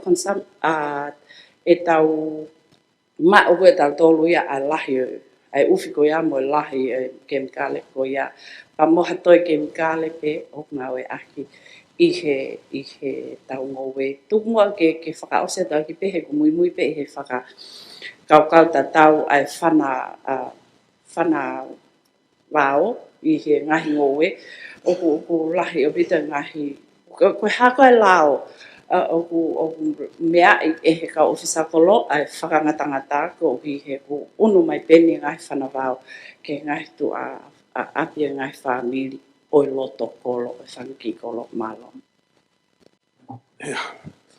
Malo pa pukonga ko malo tari malo tape ko organic farming na o si sign memorandum of understanding pa mo pure lahi ta ko live and learn me Australia. Ko mea taha mea kawa understand MOU ko ni ko mea I whapitania ko PGS ko participatory guarantee system ko modolo ia hono develop organic farming na whamatala te taimita ko mea ke whahoko ko he o niwa o ko tu ko tai ni me ka pau ke mo interest lava ke whahoko mea ko ni ko mea ko ke kemikare o ko ha ala mo ia I tai ni e tau ki ngā pe tau tole glyphosate ko kemikale ko ia o silo tonga peni I Europe ko no ilo o ku carcinogen pe fatu cancer ko tu ko ta ni ka pate talat ko kemikale ko to pe ko ta mo te ke lau ai nei polo o asia hu ia para pau asia ta mai ko a ho fitu pa ke to ki ma me ko no hinga ko osi a fitu ko ya ku holo ke ngale o si ange no vai ua o half life o ko tai me te tau lava kai ka ko tau fana tau tolu ia tau fana tau tolu ha ka tau mai ko withholding period ka ta fa tau tolu a ni mau kai ai o fie ma o ke a ko yo tau ka kai ke mui ke u me ko ia ai ko me ala ta ho ko tai ni au ya nga u ke o mai ha u be asili fangi quick test kit ke ngawa ke ko ngawa ko na pe be hala to me te si on the spot ke ma wa ke mkare ko ya ko me be to o ma lo to nga me fe o ke u me ko ya ko consent na u ko me o to ka la ya ke ta ni a safety ko nga ke pesticide malo Tō tātou. O se tamo e tona tamo e me pa fora dia. Kada ke me sa ko ki mo pe e ta no ke lo se ke ga mo ka ba. E fa le ko ya se le na ka wi ga me na fa to ang kia ba. Fa ta no pe ku be pe ha ta no ke progress. Ai ka ke ga ta be ta export ke ai ka ko ki kilo fa ko to ya pa se se me to ani ke alu ko ki Australia. Ia ko tu ko ta ni me ia ko hango ko lo se ko alo na ko mo ta ki kon sai minuto to alo ta me ni wal pe yo pas pe e pota ko ta no ta do ria ni u me ala ke u ta ko ke alo ko ke fai ga ma ton ko me ta ma du ta ma ke ko informal mo formal ko kapal ave ta hango kape kapal ave ta kape ta to informal ke na tese na to ria calcium oxalate afifisi ko ne ave pe ko formal te na tese na to ko ne ma ko na tu na ko fa u na to ai ko tem la hi kapal ave ko informal ave ko ta ka kai pe na ha na to ria pa ke tese alo ko mo pe ai me sa ko ha ke kon ka o ha tau kulupu ko na o whenga pahanga matu ka kilo fa pe fo la maulere ko ki Australia na to iku kore ke palang na maulere tu ke ange ni allocation ke ai ko nga pe ke lava ke mau ai me ka ko na maulere ke ko nga pe ko tau tonga whakatonga ko tau atu ke apsiasi pa ke tau tonga te me ka to whakata whangi mea pe he ko nga pe nia kai ko whaha halere ato ai ko ha kulupu mua pe ka nau to na to o wa fo ke wha kapu ia pe to i whaha noa rea i pe te tau ke pine pe he e kilo e wha he tai ni ke to ta pe fu ke ala whainga maari ke a rea i ke iaha mea make o pako ala to ha kulupu lo tu pe wa kulupu me ke lava nau apply pe he ke kilahi ange kilo wha ke lava ke nau whatongia ko nau whatamua ke kana e fai pe ono area na race pe a ko nga pe ke na lava mui ya e ka o malo pe fa fonga ko kilo fa ia ka poti alma kilo fa ko personal consignment pe a ne oba pe na kilo fa ku ke import ko ka va pa te na wana to lo o charge ko ko mea pe au ka poti ke lava negotiate pa tamba ko depende tamba ko pa ta ai ko ne tu ko tai ni mi ka pau e fa fi ba to hik ka ko ne alo na ne me kilo e wa alo kilo fa tai ni ka e lava pe ke fai pa ki tala no pe lava to hik ko on malo mi sa fa si pe ko ki ben ko tau programa tar fe fa mo ta hen ba to ki o se fa rea o fa nga u e bot nga u e mi sa pe mo university fa fo noa ka ma hango ke tau ai ko ke sai programa ko mo sino ko ni tau fitu ki ai me ko na ke me ke ai me ba u inga ke fragala ka ko ngo we malo pe to fa fonga ko tu ko tai ni mi o lo to pe nga pe mo tin ko a polis ngo we ke ko flu pe ne matiro tau fitu pe na ko pe ke mai ne o ne ko se tolu ke visio ai o me na mau fi mau ke check up ne u me fa practical au ne tu ga tai ni mi ka ba la mau let ko i whaama fotu. Nene provide the opportunity ke whai u practical ko ia i whaama. Ko mea tahana u tano mo tiin, he kulo tola ke kamata a postgraduate studies. Kalau no pale mau kone PhD u taha peka na utalangi. Sai pe ia, ai ko ke lahi ho kau external examiners. When I retired CEO, mo au kau tama ke peke tokoni ke no supervisor u mea ko. O fai pe ai tano mo National University for malo. O i ke tohi aha, ngai whehui ki hek Mr. Ngowe. Hek no pere tautapu. Tape mai fitu na sea. Tapo ki e tama penis kami ka mai hoi mista kami. Tapa ki e hoi ki ka mai ka fonde ka kai. Sewa ka ko fehui peia ka fihilo. Ko hi na si he ko hiri na iai ai ngahi ngowe na mau mea i paanga ke tokoni ki hano hake ki e tūma whakenomika whanua. Ka whatata pen ke hina. Ka mahino koe whakotūtū o hange pe koe mataka mo i siaine. Koe whakotūtū o ai wakwha. Pa koe whainga mō tolo e lawa ke mui ki ai ke si i lea peka kai o ate e nau ngowe. Tok whatongia pureanga ke ai marketi. Hangeo e whaingo fua ke kakai. Ko tūwho ke taimini, kau pehe hanko hina. Ko mau pe hina ia ko kau mido me. Na isai pe, e ko paanga lere na hau ke whonua, tokoni ki he. Awa e tunga whakapaanga o maulunga. Ka nai aha pe koe ha whakotūtū, tako ilo pe o no e taimi. E mutau mei tūtū koe tau toruia. Ako hi koe kahau pe ua ngai whakotūtū. Ai ngahi mea tatau. Mahino koe ngahi pet house kono whai. E hange peia koe ngai horo keo kakai o arekia e nau fuai ngowe. Toki mea pe hoi pureanga o nau sivi mo mea. Toki mo tōria ka mo tua pureanga. Ka kua mau e se niti a kakai e nau atu mea awe nau sivi tau fia maari. O toki mo tōri toki whai ate konga koe ia.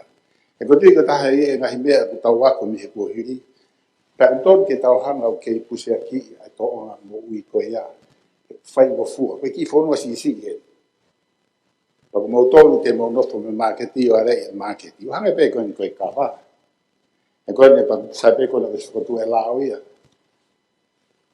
O koe me lai kene tama koe. Koe la pea ave waka. Ka koe kilo e wha ia. Mahalo pe na. Tu ke ka pai tu folau to lahi ka kilo te fa mahale la ma pe ko ya ka ko hi he ko ngahi ko te fua ko e fonua e lava leva ke mau nga ue o mau taki ma henga ke whakahoko ko to u kinai e mahino ko hina ko tahaia ai protaki le rei taha ko export to pe fu fe ma la henia i siapani Korea siaia. Ko hi koe ki te aha kakano e tatau me hina tonga. Ka koe ki tau tokanga ke he taimini koe ki mau ke ai. Ka koe koe ngahi mea utonu ke hanga he pura ngā hoko ai. Ka pere mi te woke tari mai whehui. Koe hame a whanere ai. Tua ua te ari ke ka miro men ka mō whae mō tore ngā ue. Koe ke pepe kua whangai whakatutu pe kataki. Malo pito ignopere. Ko le tuga i tai nimi ko tapapanga ho koma o ku mofa pagao ke kamata e mea kono ke mea mai ki ai ko crop takta una fo ke tu ele pipo ya te mo kamata leva ko ngoe anga pu ai ke kau programa ko ni te mohare matolo silfa al dik develop te mau ko self soil health card matunga me ai te mohare koti ke mikare o ngau e ak he ko tokanga he tai ni mia ka fa fo te mo me ak kai ko palpai malahi ko tokanga he tai ni ko me kai o firma a kau ko sing o ku asi ne me ka o ku ko asi ka singo me me ko la pupui ba he kumala o fa tu ko ki ko vai las ko ngala hia ko sing ko me o ne fa tu po no e sing ko fu la nga ke na pike ko ne fu la pe fosforasia ale me fosforasia o ple fa bitane ko en ta kon dai sare va ia o saprese a sing asma ia no ai lai o me ai o firma ko ta ni mi ko loto ke ngau ka mo pot ngau ke to fa ka fe ngau fa fe ku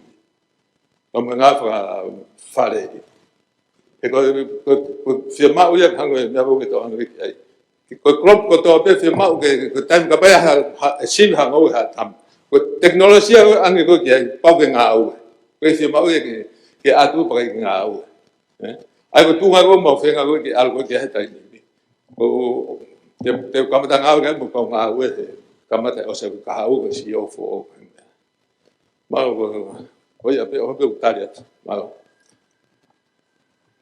Apa tato? Tau mo siya, tau mo tamblinsi, pari mi ali le om, o kai ki fai.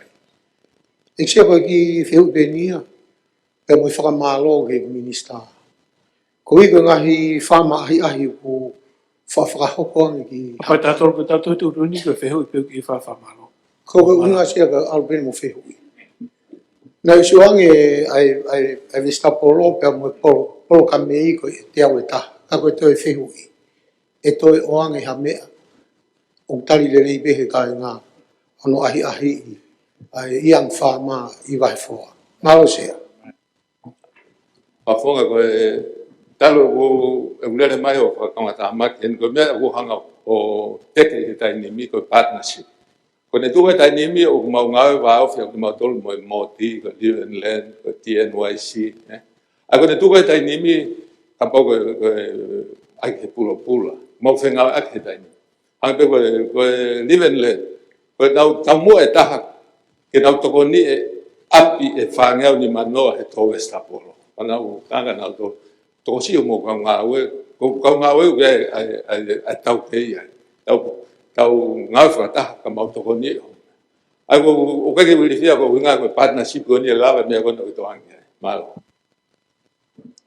Malo mista. Koe foi te au ni taha o sto mo potu ngā ue me. Pea o fie mau ia. Mo hatoi ngahi ngou e fo ope. Malo Apa tato ko fehu i Koe nia sea ke hoko atu fehu. me mai no pe papau. Tapo e te tona e sia, tapo e tapo si o kore o whanga nai ka pata whakata pae. O keu te apia ke pinsta, ka wawia e mui e potu ngō, ke potu ngāu e koe ni isa. O ku whare a pe koko e potu ngāu e ngō e. Koe mahi no ke te au mono ki hiwa tua ki koe potu ngāu e koe ni, koe tangata e kere kere. Ko whehui pe ko kei pe he potu ngāu e. Koe potu ngāu e ni kuma tuu mahi tangata e kere kere. Pero paure pa koia. Fe ho mo ngāu e na uhinga a tongani he uhinga o e pauhinga o e tangata e kere kere. Muke ngāu e he la o koe ro a maro i ke tō e fu niu e whika e ngai atu au. Mikai koe project e ne lava ke hu ki o fe mea haki me kau e te i au. Koe maanga pahanga ke toi langa pia uki e kakai ke ngō we e u atu au. Iha nau mea whaka hoi tui pe koe tu whakako me siare. E koe winga, tapu mo e mista whanua.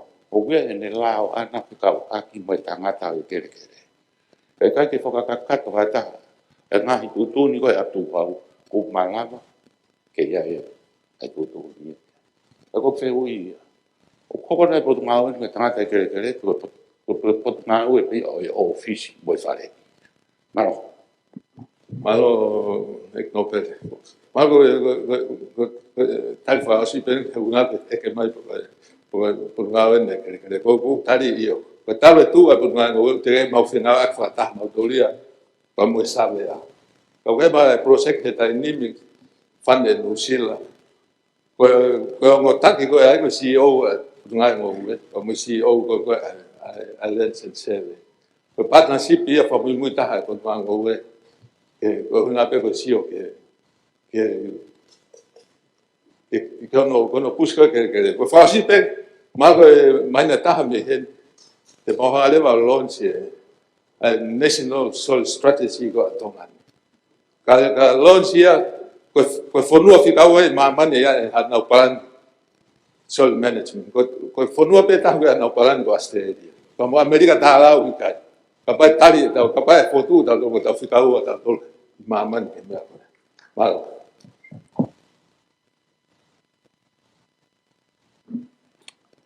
O i ko tui mau ko taim ke whaata to he ikwista.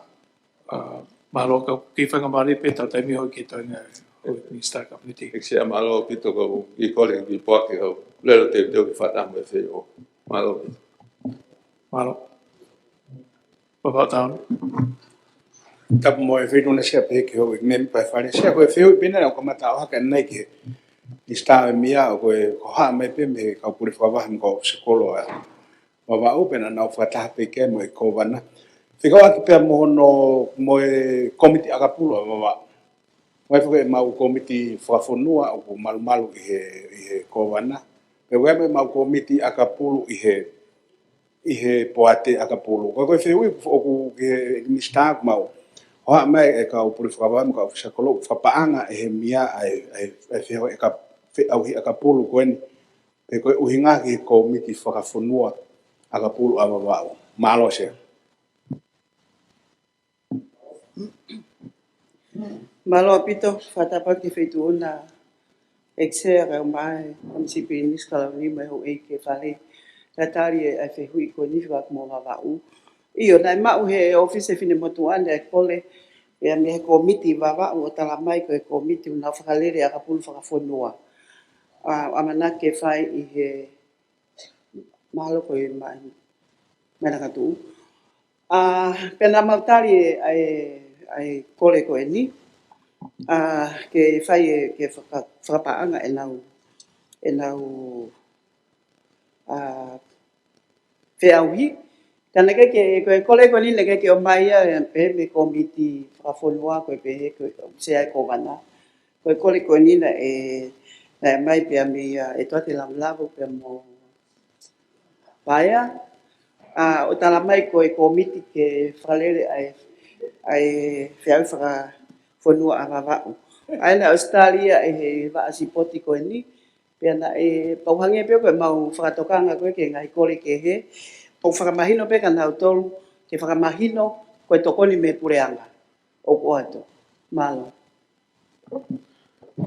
Sia le ki o da pe fe hu ya ko Me mai tō issue ko. Ai ko re tatau pe da ko ne whakahuat me akapulo a kolomotua. Ai akapulo ko talu ne na whakalere tu na meni me wa afta ni ma o ke haon. Mo langa whakalakalaka gui ko leading light o akapulo i tongani. Mo Pasifiki e la whakahuat mo ia. Malo. Ia number under 20. Io, whabole mole e whawhonga tongata pulua, o ko, nā whakahu mai o mōkoro. Oi, nai mua atu e kore koe nā. Ai ni koe nā wawau. Malo. Sai pe kau wakaiang ki he tawhansi poti, ai kore ko ia, malo. O pere wapau. Pe mo e feito na se vaga vi do pe se uia ke te pile ko. O ke fili pe uia. O ke fili pe uia fa me ai minister policy. O ko ke fa mahino ke te o ke fa me a national security o ke ono malu malu. O ke wise. Pa fa ngata national security ki e mafai o minister policy mo national interest o uhinga defense o malu. Ai fo no a falu fo.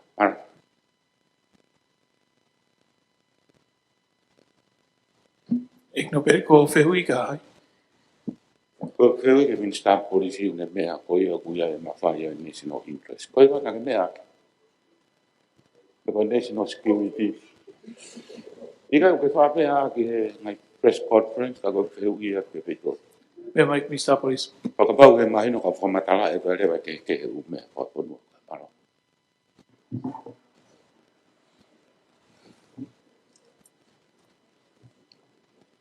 O i rope te utari whewhe, ko i tai mahino pewhe o i ea e angano.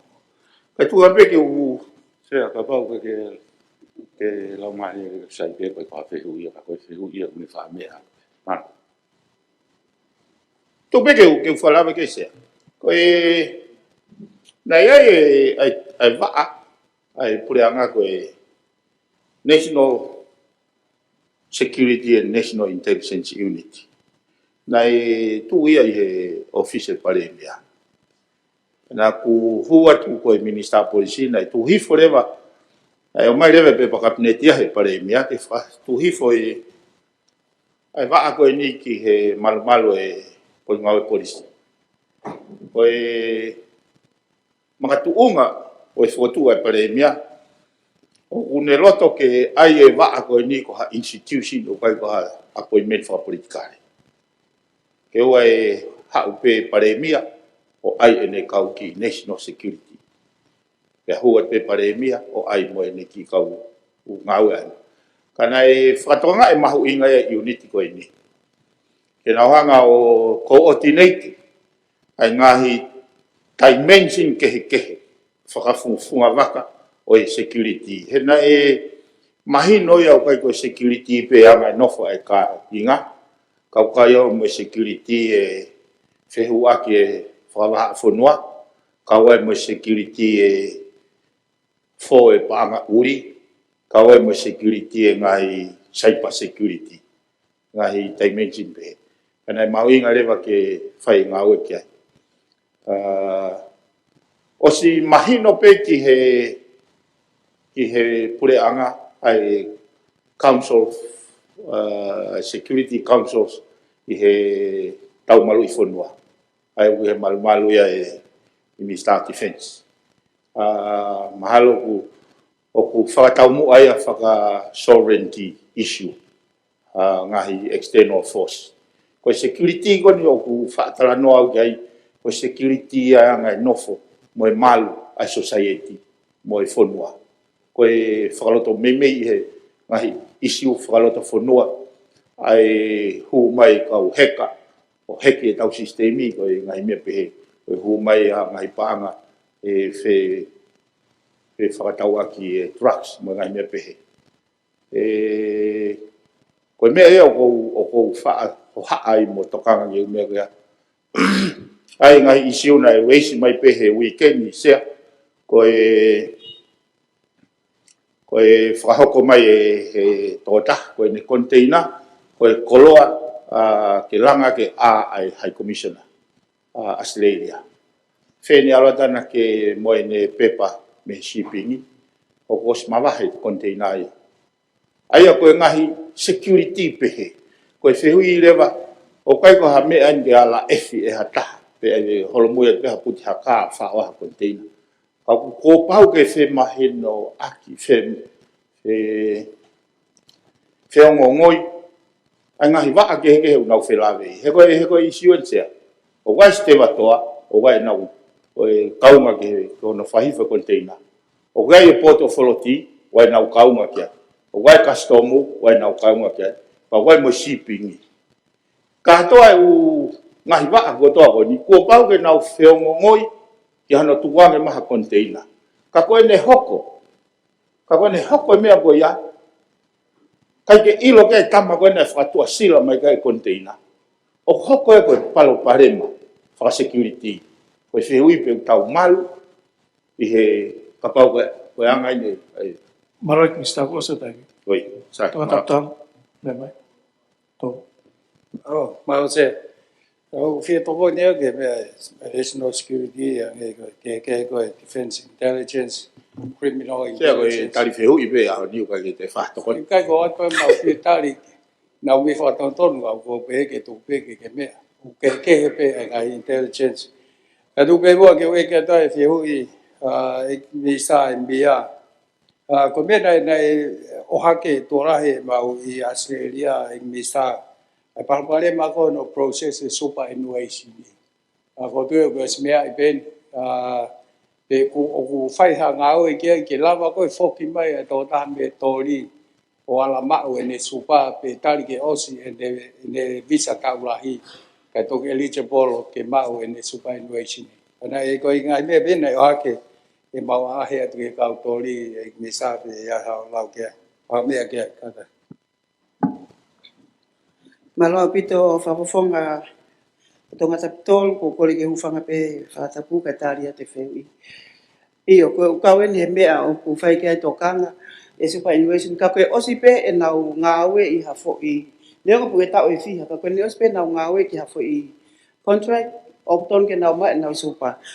Ko e mea kou tu e o hoko e taimini unau whaampe o kume ka kaitua a tā pe fokia ke nau whai mea ke nau hanga o whai e ngāwe ko ke nau super. Kana ma le rat me CEO ki Aceleria ke no ufe ki fale lotu ai e kau ngā ue ai i Keynes.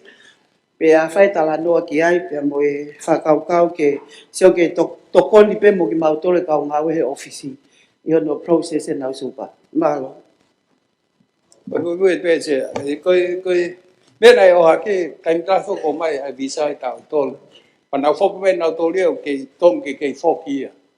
Kau ne fe mau foki ne se ni ti pe lava kia ha conditions o pau pe mai ta mai ko kai ki te ala tol.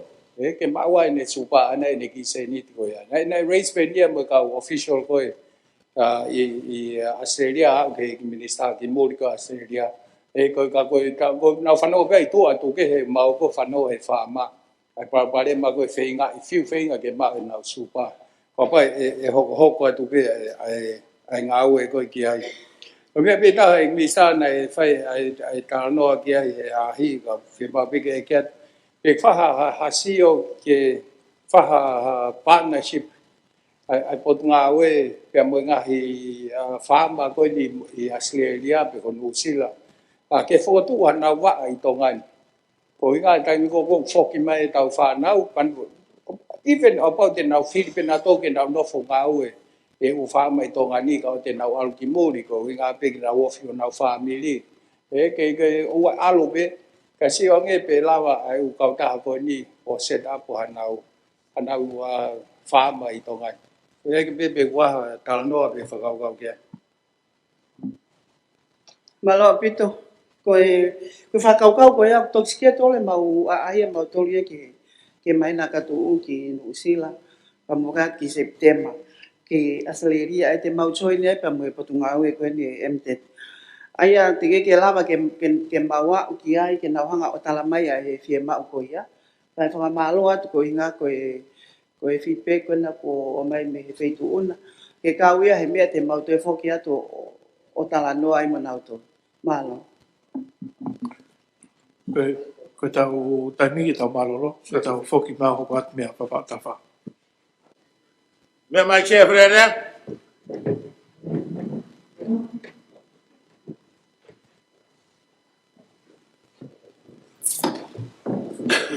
Maloko na pare hoiki. Whenga mari ko ni tuki papatafa, hoko atu e talwhehu i e. Saka saki mua ka e toki hoka te talwhehu ki whakotu atu pe. Ko e whuka e taimi ke whewheke ai kātou e whewhi kai hiki watari whaangataha atu pe. Ko hiko whatonga i he talwhehu na toko siu ki lahi pe a whewhi tua ua mai he mea tatau. Ka whewhi ka alu e ngai whewhi pe ko whewhi e walu kongo fulu ka whai whanonga e pa atu whaangataha pe tani. Ko e whaunga pe malawa e ho fotu ka pau loto ke whare. Ai ka pau ke hapopo ke fotu pa tau paroti. Mo loto ki ai e kau whaafonga mo whakamore ke tau taimi. I ke tari ho fotu e tau pania. Papatafa, mea mai. Tapa sia pa o kore ke o patapa ke tam prinsip pa he ka me mi pa o e komitika kato. Sia ko e ki fe no pe se va ko mo se ka ak pe ne pa mo e report ka ne hu pe mo palo pale mana e foto atu e baba tani mai ka matanga weekend. Se va pa mo no ko e lolo i he o motu baba o ma pai. Palo pale mo ni ne hoko i me sia tana ko hanga o reisen i sone kon ko si Ryan te ke le lahi ai mata to fo a te wai pe a manake e hoko pe no ia e lolo i baba o mo pai a ko e te hui ke pula nga ku ia i ha fa ka ke solo ba pal parema ko ni aki ha palani ke he pa me he totongi wako i he osi mai nei ua ke awe lolo ki wawa o. Koe isi umhau inga au pito ni e kune wesia ai whakalakalaka ai tuku imotu wawa o e ki hapai ka koe koe te hui pe ke pure anga koe hanai ha siolo loa ki he solo wa anga o palema koe ni. Malo se.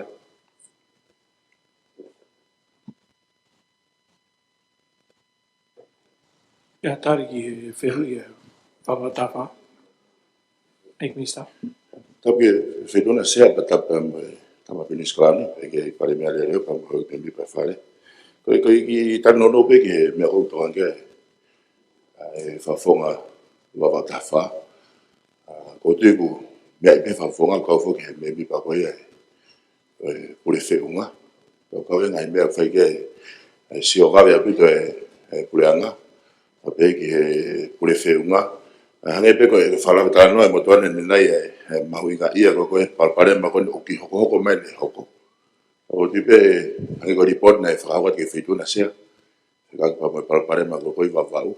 Si lava wha no solo. Palpare ma ko ia. Ko hapai ka o si loko toa pe whaunga o ku avere lolo ke ko ave pe nga i waka uta pase si. Hange ko whala ke motuane. Ka whaki whaka safety o ku i kai ke whakapoto. O whai apito e sio kia ina lawa o te whai tala noa mo tuani me taha ka o mau pausa hapai taha e ngai palani ngai whotutu tene lawa o aiha storage ke alat pangaton pe wakaki hapai. O kau e ngai activity mu toanga apito e pot ngawe mo tuani pa me te pile kwa ni ke whakai ai ko sio ke solo ngai palapane wakau tau to whangai. Mo whai ha whengawe aki wao whia pito me o kau taha lolo. Fido ke me kon ke TPLA ko e pe foke ko Kristan ko he pe foke kontra ke TPLA pa mo e mo ka ta to loke anga e whakalere ko uhila e vai fotoa ka ku me ai be fa fonga ka e ngahi asenita e we foeti te mautala no ila e kai me fai fa ta ko ni e ko pite na fo malosa Sea lo te ue.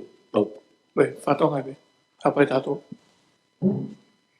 Tapa moe sea, tapa moe tama birinzi, hau hei ke whare. E sea te u whehu i he whalota whonua.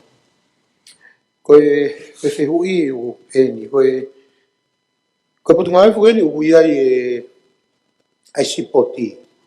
Pea koe whehu i o e u ki e mautimi mo e mau komiti i hapai, o kui koe mate au he ofa ki hapai. Pea koe mau sipoti o kamala ki whaia i he mahina e mahina katuu.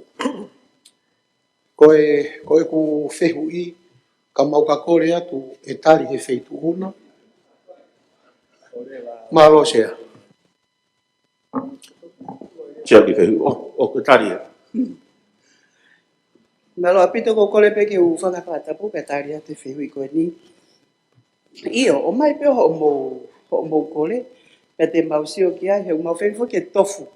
Community, pa mau toision ke ngahi constituencies, pe mo ngahi association sipoti. Pa pe heke tamai ki ako. Ai au mausio ki ako, tai meni ihia ka pai fulahi, tau tala noa pe moni. Ka pau e fulahi a mausio matolu ia, heke ke e osan ko ia, weke tofu. Te mau ki kate atu, tatu ke mau ki whakapaanga atu e ka mau ai atu. Malo. Goia. Tōna tapu hiwa. Walo. Malo se. Whama malo. Ko whi bangi ke Minister Public Enterprise. Ulaki. Ine tali mai mua be koe hea lahi ai pau a koe generate i he kautahan New Zealand koe o sanitizer e tolo koe e tongan. Ua. Ko whiha ko stotongi meha kautaha koe ni ke tonga paua. Ko hinga koe o whiha ki ko hea peseti koe na generate mai ke e sola koe ni ke tonga paua koe a tonga. Pake ua koe whiha ko na o stotongi mai ke tongani tala na tu heni. Pake whiha ko te kai ke totongi. Pake koe whakamui pe ki aisea. Koe panu wende ua kilu fitu mana koe ni asike matangi tonga. Kene whamaala mai mua. Utala mai ke scammers koe ake koe. pe ko ha ko hai ngai me na fai ke hai to ta na le fai ga hala ko o ke fe ta ha ki he minister mo wi to tonga sotes no fo ke ka tau to ke ta mo ka Tota wharu. Whiwhi pe tāke minister ta. Peo ke minte ua ke whihu e. O, no sei ka toki whihu au ke he minister mo. Malosa.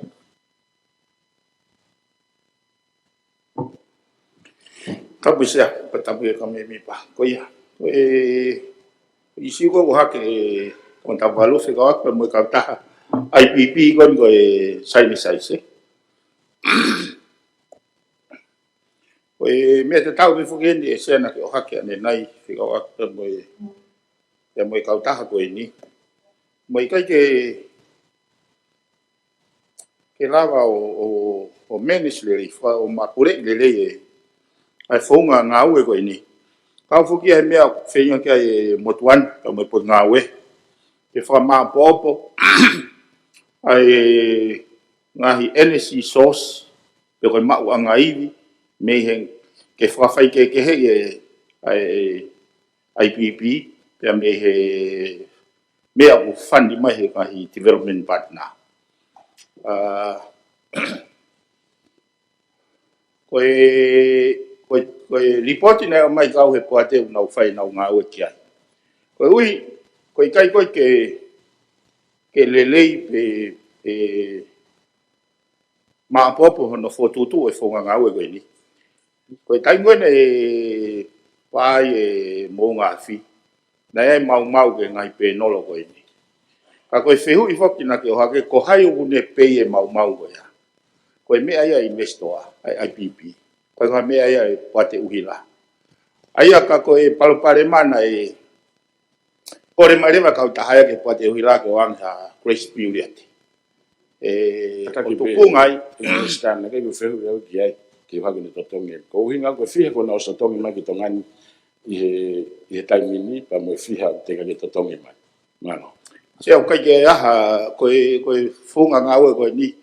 Ko tau tōri au tau totongi sirini ki he kau service provider ko ia. Kau IPP ko ia.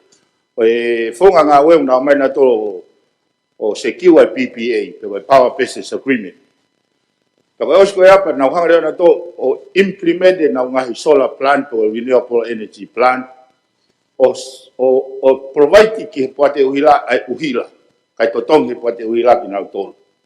Koe taimena e mau e nau mea ngā ue, kai ke nau toi provide mai nau tōru ia uhila. Kai ke totongi pe nau tōru ia.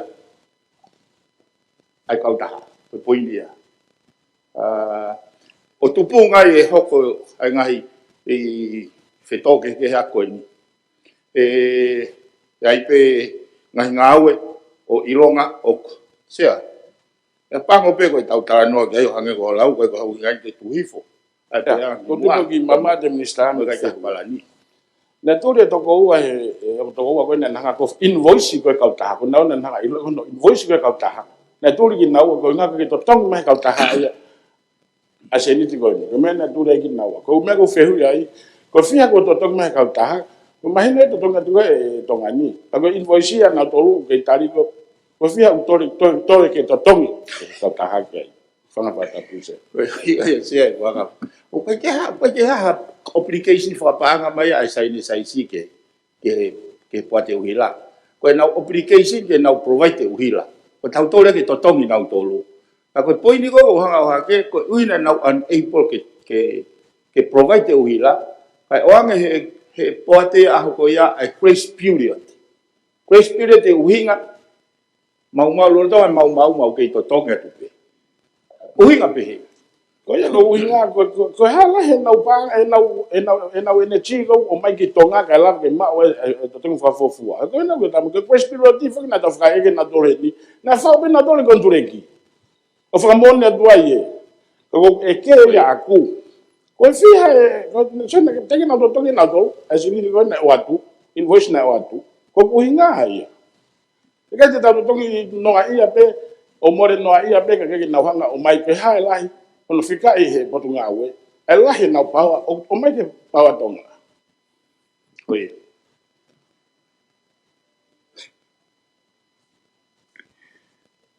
Oye, se tu pe o mahino pe se. Misa mahino ke au ki to aki ke to kon pegi fe kon ko at ko to tapal. Ko hi ko ne uhinga o ke ai are pau ai tonga pawa la mo IPP. Ai ko fatongi IPP ke na o mai e uhila ko ma bi sola ka totongi. Mama na me nga we ke totongi be tonga pawa ia. Ne o ki na o mai uhila na e contract ki na o mai.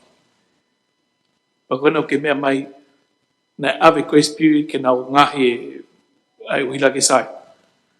Ai ko e penalty ko e contract ki na ton ke totong ko uhi ko ki lava o mai uhila na e totongi. O ki ka hape pe he ia ho whamatala. Ko foi grace spirit pe ke salova e paparema kai hoko atu no mai uhila. Oye. E ko whiui ko hae ai lahi mauinga ko more. He panga ko totongi a kautihi o mai uhila na e totongi. Oye se. Mako ko mbea uhinga kia tau tapalu. Koe ngau ia po ate whai. Nei tokanga pe kia ai palparema ko ia ai po ate lolo to ngasia. Ke nau whaka ke investigate ki he ngai magatunga nei whai e mea kau. O mai au ke ata whaalahi sea he uhinga koe. E koe uhinga koe kai koe ke clearly fine o ngai magatunga ko hai ui nei tokanga. Ai koe na ke whihu ia nei hu. Ko hai o ku responsible ke ngai mau pe. Ai koe ngai ngau e whai he pot ngau en. Ka moe motuan pe ke make te ki moe energy sector. Ke kamata ke whakamaa popo. Ke taulawa o tariui ke umea ko ia. Ke touna pe ke kakai whanua. Marose. Tonta Sabe ka whakasa tau ia se ku whihu. Te wat po whinga marina ki mea tau tolo ane nai tonta plo. Yo se ki whausa te pe ne lawe ki he skema. Nā kai ngaro ia ko kare pe ne sainesi. Ko Ek misa ko hi ose mi te wha. Ose tai mi whihui mo tani whihui. na ua. Mi di wha ua. Nā whalolo na whihui tō tolu ia. Ka ose tai mi whinga marina tau tapuraki. Mahalo pe te tau whokma ka tō akata. Wow, ka mako pe ni ki pure anga pe whakalupu o te ko ki he ek pare mi are o. Ko fetu taki mai pe ia whika oaki mo pa anga no ako. Totongi tertiary education. Ai ko pehe na ua koa ki he TDP ko tokoni mahalo pe ko ua miliona pe ko fiha e pure anga. Ka ko tari me ai o pehe tika ke tukuang yang he pure anga se ni ti ka ko kore ko totongi ako ki USP o deadline ni ke ahata ni ma ko ni o ako si pe o mahino ai project ko ia ko hai tu ko nga ka pau ko ia ko lagi be ya ba te ua be ke ek minister be ya ko o moi ko io tari mare mai ka to ki hoka to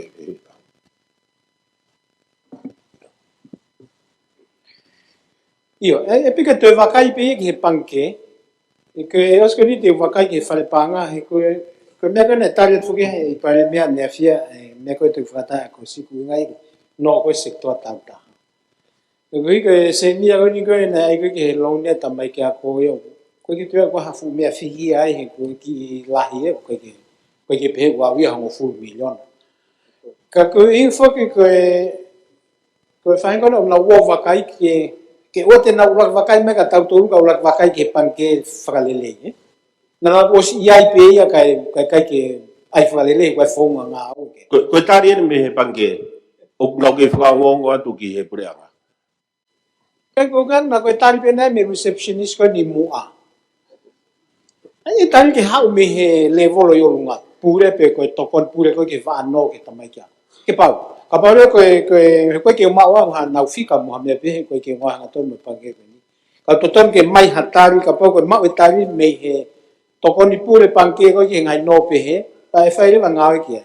Ka ko whaambea ke na o wakai whakalele au pita pe a whinutak mai ke whituna ke whinutak mai kau eke a pongpongi ki he CEO e finance pe ko os transfer se vitia kia. E koe pe panga pure anga pange koe ia ke whae ke ngā. Malo. Ko e beia ki ho ek minister moi.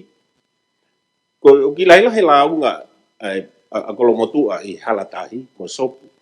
ki he fo i traffic pampa nai ai na us be accident me ale na se me ale na mau hene lere ai ka ko nau eke pe na yanga fe hono ai e me a koia uruaki o ka pau nai uhinga ko fare kai wo fiai na tala mai me nau tolu i kai na kai ke nau kore nau tolu a me e to yai e fare kai ho tere tahaia i halabuna i alu i kolomotu ai so pu to fu bisi yang e mo la yang e ka kai kwa ai pe pa ko me na na ho ha ai ko i kai ke fai ha consultation mo ka kai o kolo e ai ha me apehe pe ton ke ai ha me apehe ko tu pe ke me ai me ko no fi he i si vi o fe ko i malai alo malo Ko me ko tu ai na we ke ki he ma pot nga e ko me ko ni ke me ya ko ai committee ki road safety pe ko ha ko mo mal we ha no.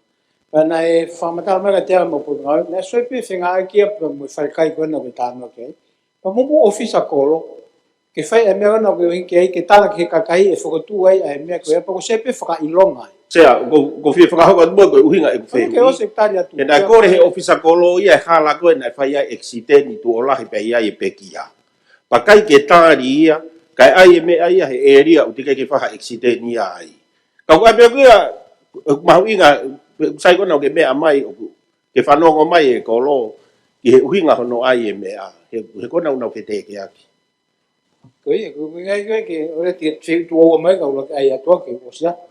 Ai koe mea koe uhinga, he ku i he re koti pe koe kau polisi. I he hala vuna pe pa o si whakotu ai ai whakailonga. Ke mamari he koe fufo i hamu i moa. Ai koe re koti koe kau polisi, koe meni whika koe road safety, koe ke mawhai au ku e sia ke u whikau ke whai.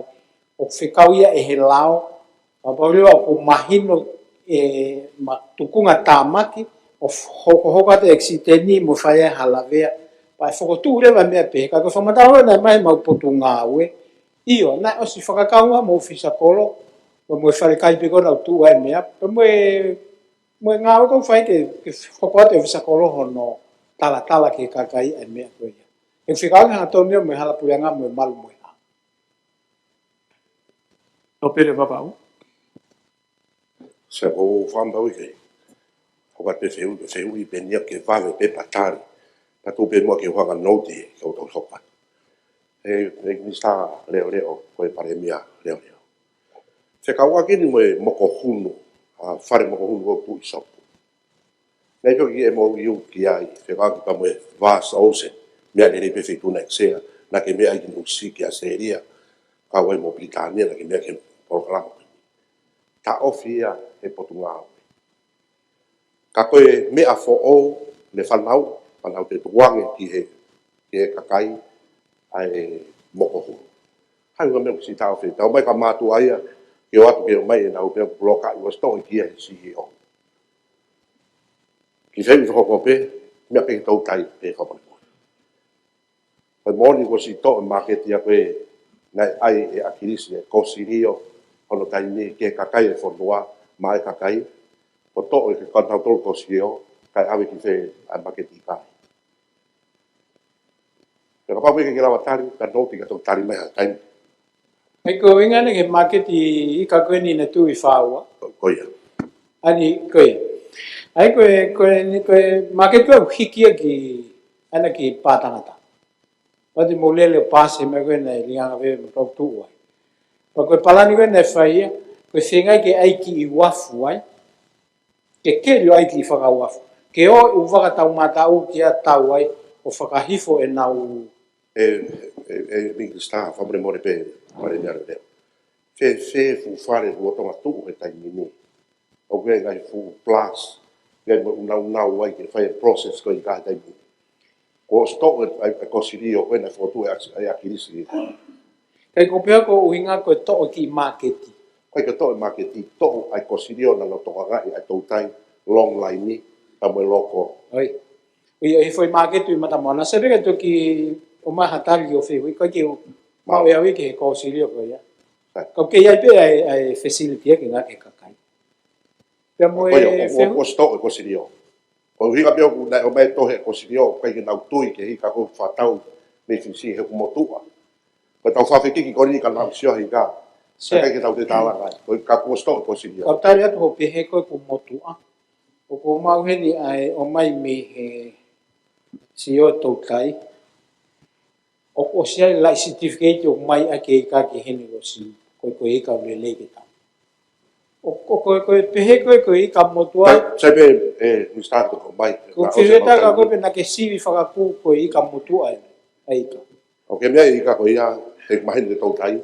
Ka ke toa se whika haki ko le mo vete I kai ko whiu i pe koe mau me whiwho i rea koe i ka motua. Ai ma ko kopi me kana toa ta. O te whiu i haka tono he kunono e tau tai mi he te tatalanga he mea ko ia ka ate whiu ni. I kai he kuhange ku ngari ware e project e pureanga ki he kakai ke na mau ai pe mista on noti ka tau tok talanga ki ai ke mahino mea ko ia. I kai o mo tau te mo mea ko ana mo mea mai tua se ka kono ave ni mamano ka tau na tau noti ka tau tok talanga ki ai. O ngari ware ai potunga mo pureanga. Ngari ware fonua ke kohanga ave hadi mamano ya tana o singa po. Ata kau, osa mo tai mi whiu i ka. I no pere mea ki lalo. E ton praimia mea ki lalo. A whiu i hoi. Sia ko whiu ka pini ka veke pe tu. Sia, o fe frau se la via. Me mai no pe. Ha me toia no fono foto e terisi. I po te uila. Ko lao i.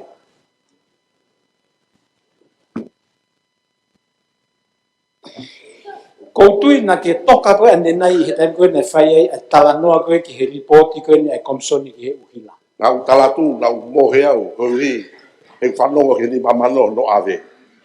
Na mo mea pe nau whakawatu ki toa wa moua. Mohe au o ware mo ave ni mamano. Te risi en, a mo tali ki ai. Koia, ko kuhinga koe tai koe na whamatai na se ate taria whiu i ane nai i tai na matana ki he reporti koe ne Energy Commission. Ke kai koe ke whai mo reset e. Sia ko whiu tau ke whiu. Ko ki tau ki whanau, whiwhine koe mei mui koe. Na kai ke lama ke aha motua tangata, ke kau mai a nau tonu, koe ho ik whiwhine pe ia, ena mei mui koe nae. Ko talo e ulere mahi weekend o makai hak, talo mak pe koe kau trainee, koe koe hai uhinga, koe kau ke se ia. Pa koe pe, pau eke ke whawhoka toka tapon. Pa me ane na kai ke iaha ki motua tangata, ke kau mai he nofo mei mui, he maro. Se kau tari te e hau. Koe kaha ue. Nau taat mai mi mui. Malo. Whakawheta, sia lau koe fu, tonga tapu uroa ke whitu uta, GPS a longolong. Tonga tapono.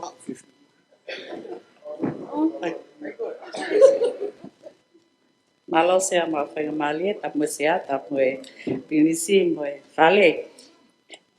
Ko e ngai whihu e whimotuan sea au ku i he tawhaaki kehe ia o e ngai pot ngā we mo nau kau taki e kau minista pau ku kai ke loto au ke o ko koe pe ki whakakau hange koe minista ngō we ai kone os me ana e alu kātoa u whihu i kia. Whiwhike pehe. Me hage ai Mr. Policy, ko hika mau eke katoa mau uwhihu ke heki ai, so pe hau ko haki. Kei ke, toi anga e whakau ki whanau no pula e apita ngahi whihu i ai ka inga, kai pehe whai mau tokanga ki ai. Koe, raki pe ko hiko e tokanga i pe ki Minister Policy, pe mo e kole. Pe ko whamore more ange Minister Policy, wa fotu ki he ngahi kolomo whanga ki i grupo polis kolo ko hi koe ngahi launga ai ke malohi pe ai mana wahe ai kakaia ko hi koe ngahi tila whikau ahi pēr mo e kakai was mahino pe ia ke ngahi familio ngahi kolo ko kakai koe ni ko kakai tila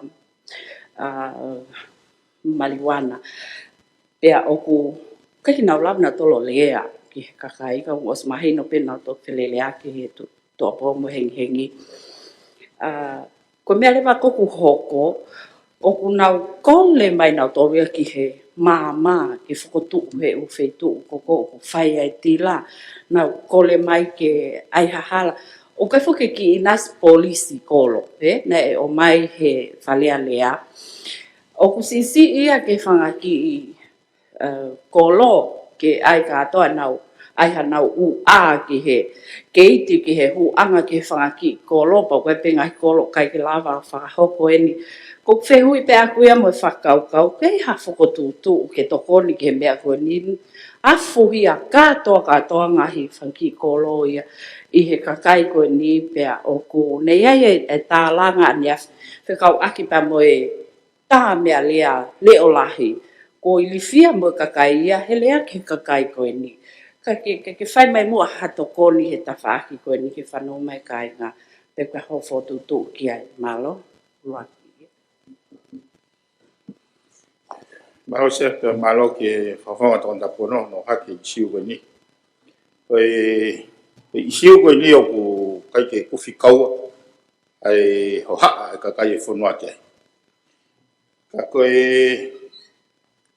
e lau koe motuani koe fua ia. Ku kai koe fua kau ia. O whai fo tūtu ia e putungai polisi. Yo no whakaleri katoa ai anga e fuatutu mo e palani ke tokoni ko no mui ai whahau whatongia koe ni. Hange ko whaalawe ki mua koe mei he sanuari ki he mahina koe ne tokosi. Katoa e ngahi pasti ai kau polisi hono puke ai whaitokona tapu. Ono whamao popo o ku kaike au ia o kalamete au. Ka koe mariwana ku lahi. Ai mahino sifi ai kau mau whaitokona tapu. Koe ui koe si koe ai meth pia mo solid drugs o alu ke hifi mariwana. Ka ku koe u ho haa koe ai community unau whitu taku mai nau tore taimu tope. O whaipe ngā ue ki ai ki hono to veteki o ngahi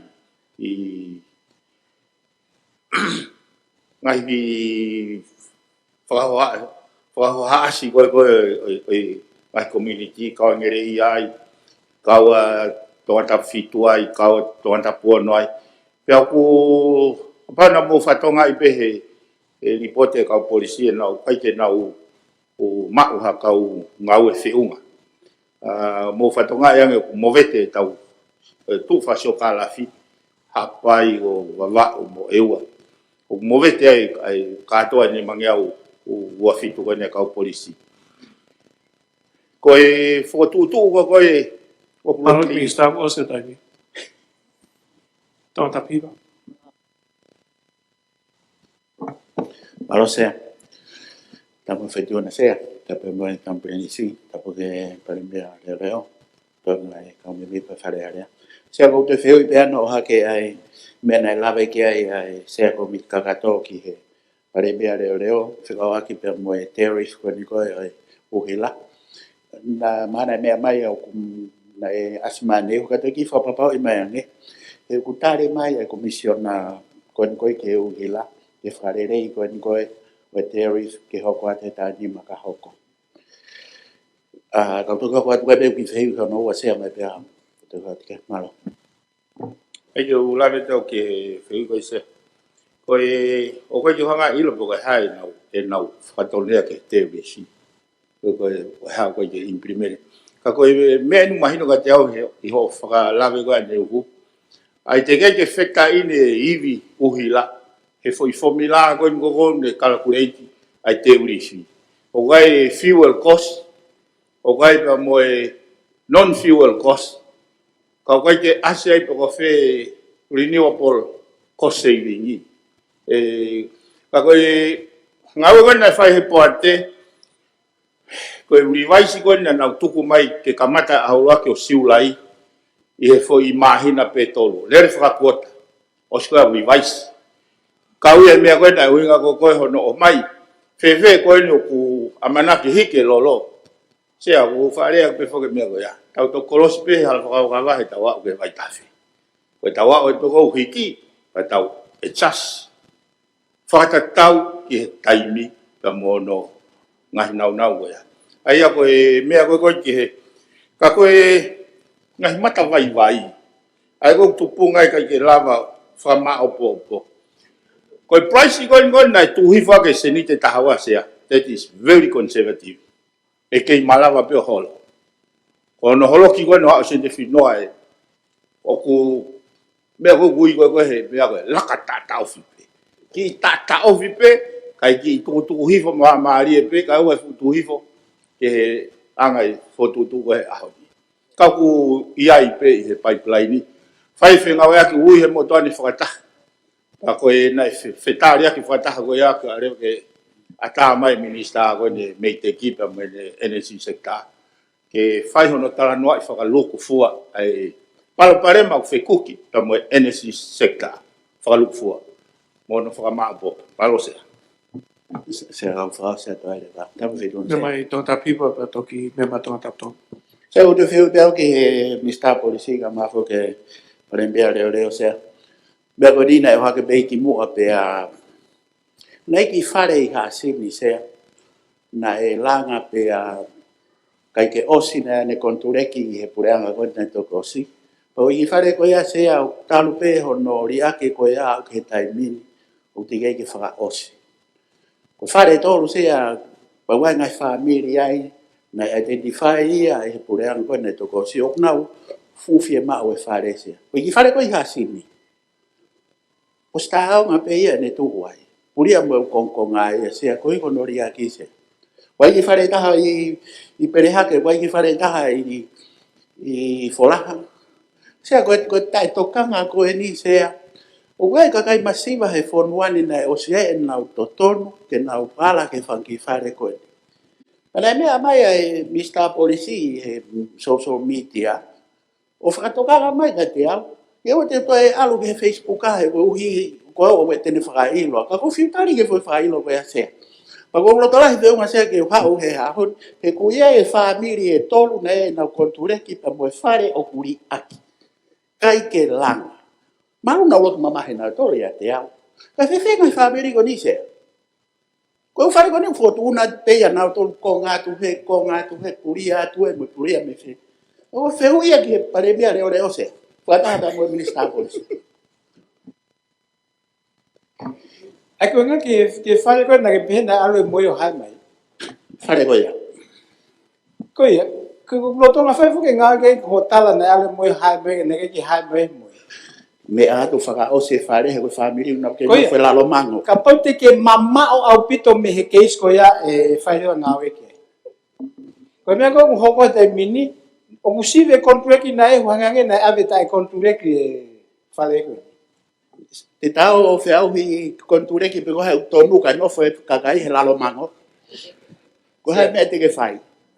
Koe pare mia koe o tai mini. Koe whai ke ula ki whakatontonu ho o whakamatala koe na whai ke whale alea. Ula ki aia. Mea atu koe whakatontonu ia. Mea te lele le wau ki ngai family ke whai ngā wiki. Malo i tō pamia. Koe tau taimi te toko e wheu i whaosi e ua ki a tonga tap toro ka moon. O hapai. Tato. Kai koe katak pe Ake ki tare tau e wheu i a tonga tap hiwa ke ka tau hiki me ia. Koe sea. Koe tō mini te ua ki he wheu koe ia. Koe.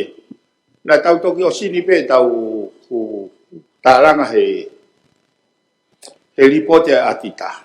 Ai i kai ke ai kontureki, kai ke ai tuturi ngawe, kai ke ai risiti, kai ke ai whamatala ripoti. Koe poini ko hake e kawantap kiwa koe uhinga ia o kai ke taulava e o whamaa popo e tau ngahi. Koe uhinga ia o whenga e kawan pare bea pa mo i pura ko ni ke whamaa popo. Me apango koe ne hanga ngawe aki ai case koe ni kau tofu hia pe whonuani. Wai mangi case e tonga tau fitu.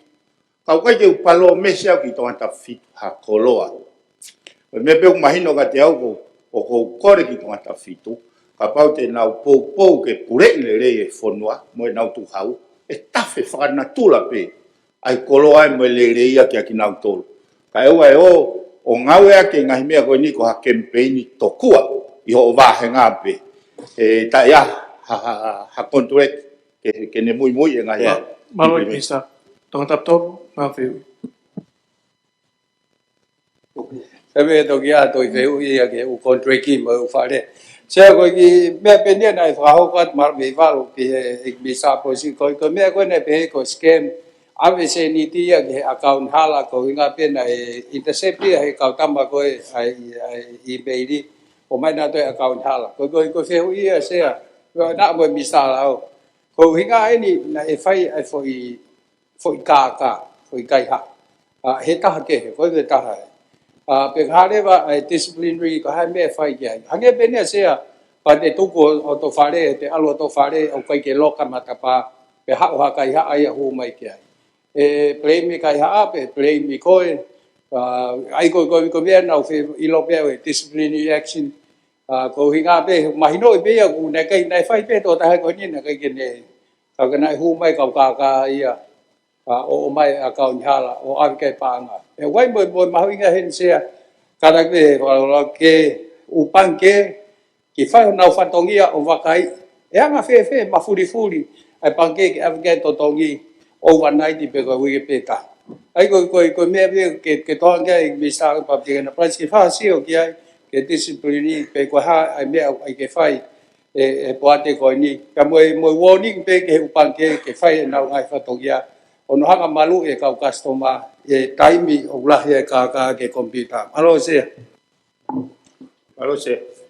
ko isiu ko ni sena ho ko e tau kosi ana ga ke fa to kanga ke ai poate tau kosi pe mai management e tau kosi na to o mai ke attention na motuan ana fa e tu toni ke tip ke root cause ke me na ne fa tu punga e mo ne lau ya ko na e fa malolo ya e CEO o ai CEO ko ai uhila e ki mua he tampala ni e kau ka to e umea ko ni ai ko e whakama opo ko pot ngau ko ni sea o toko lahe kau ofisa malunga e pot ngau ko ni o lahe ange na wahenga na to he pare mi o funua pe mo pe te tau amanaki e ma uhila ke nofo ha faunga o lahe ange na wahenga ko CEO ko a ni sea ke tau tali CEO ko a ni fe o mo e ua ai ne propaganda e unga mo $500,000 e ne wahenga to tape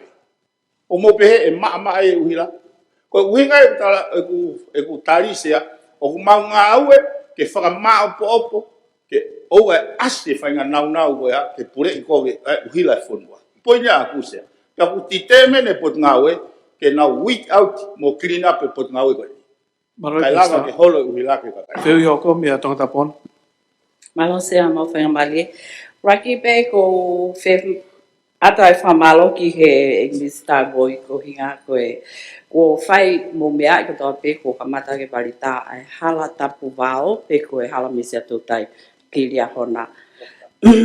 Ko e hoko atu pe iai ko i he talanoa ki whangi langa whale vela e mista whapapau mai mua koe talene ki whale vela na ke tokoni i he ki whinmotua witou i la ke pau te ki ai pe ke whaka whehokotake ki whale koe ni o ku ke tu pehe pe o ngō container ne o ngō aonga le leipe ua pe ki ai e minista koe whangi whare na ke o si mea o whak mai ak pe ko hi koe whangi kau masiva na e fuwhia mao.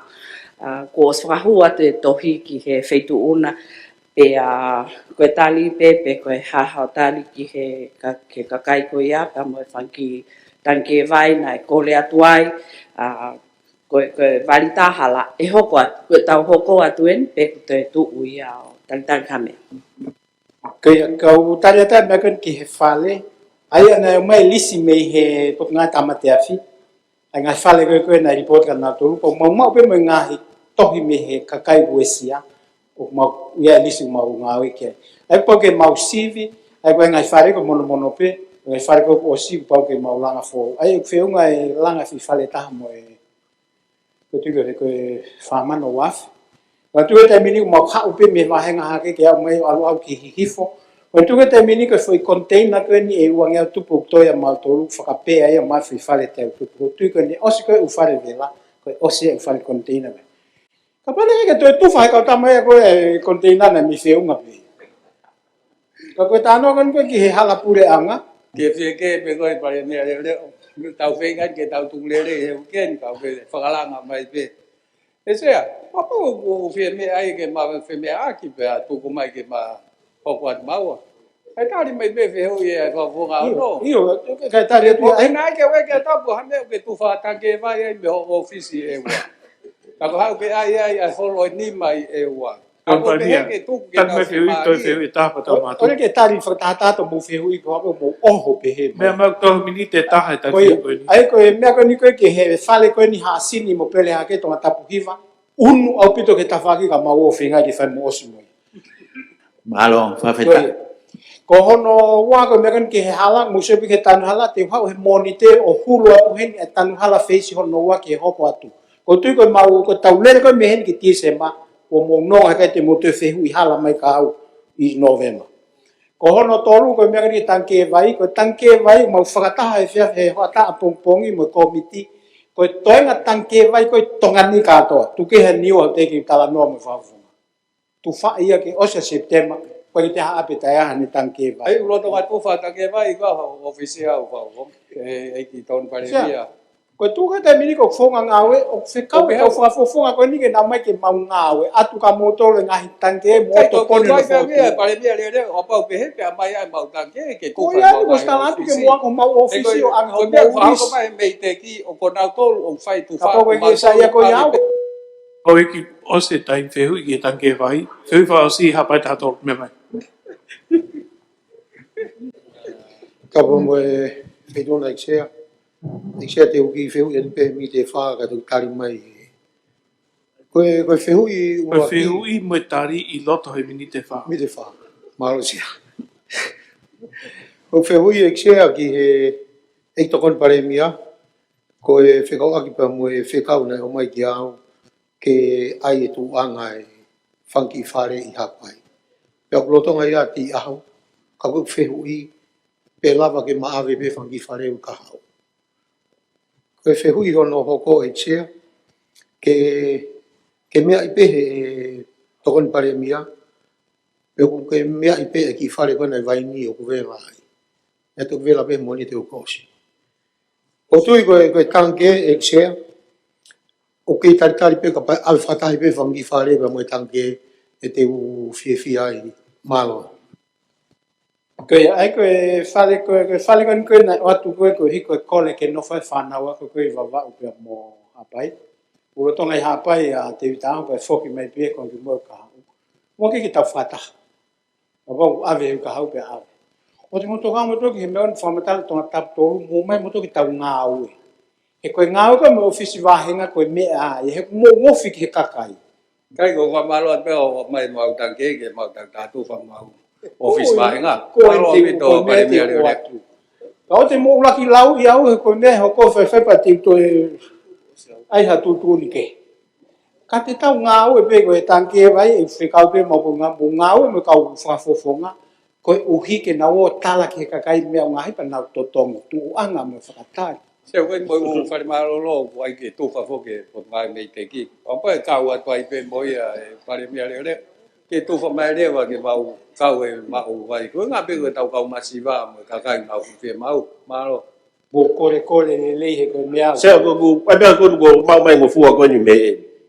Pai mi are o ki tanke te mau fe tu ka pe ma tola to ta pula ke aho ni mau fo I wange au he fe fino ka ma kai malo. Se o kue ngai tu o kamata pe tau mo ai ke mo ai noa ia. Oi, mo me ki tau Mo pala hi mai tau mai ni pa ai mo. Tore whare ki hong furu e monite. Koe kesta ki ko sisu ka esma whrahe o toka tamai, whehela mari manioni ki tau tolko toha wan whai pe tangata. Amen.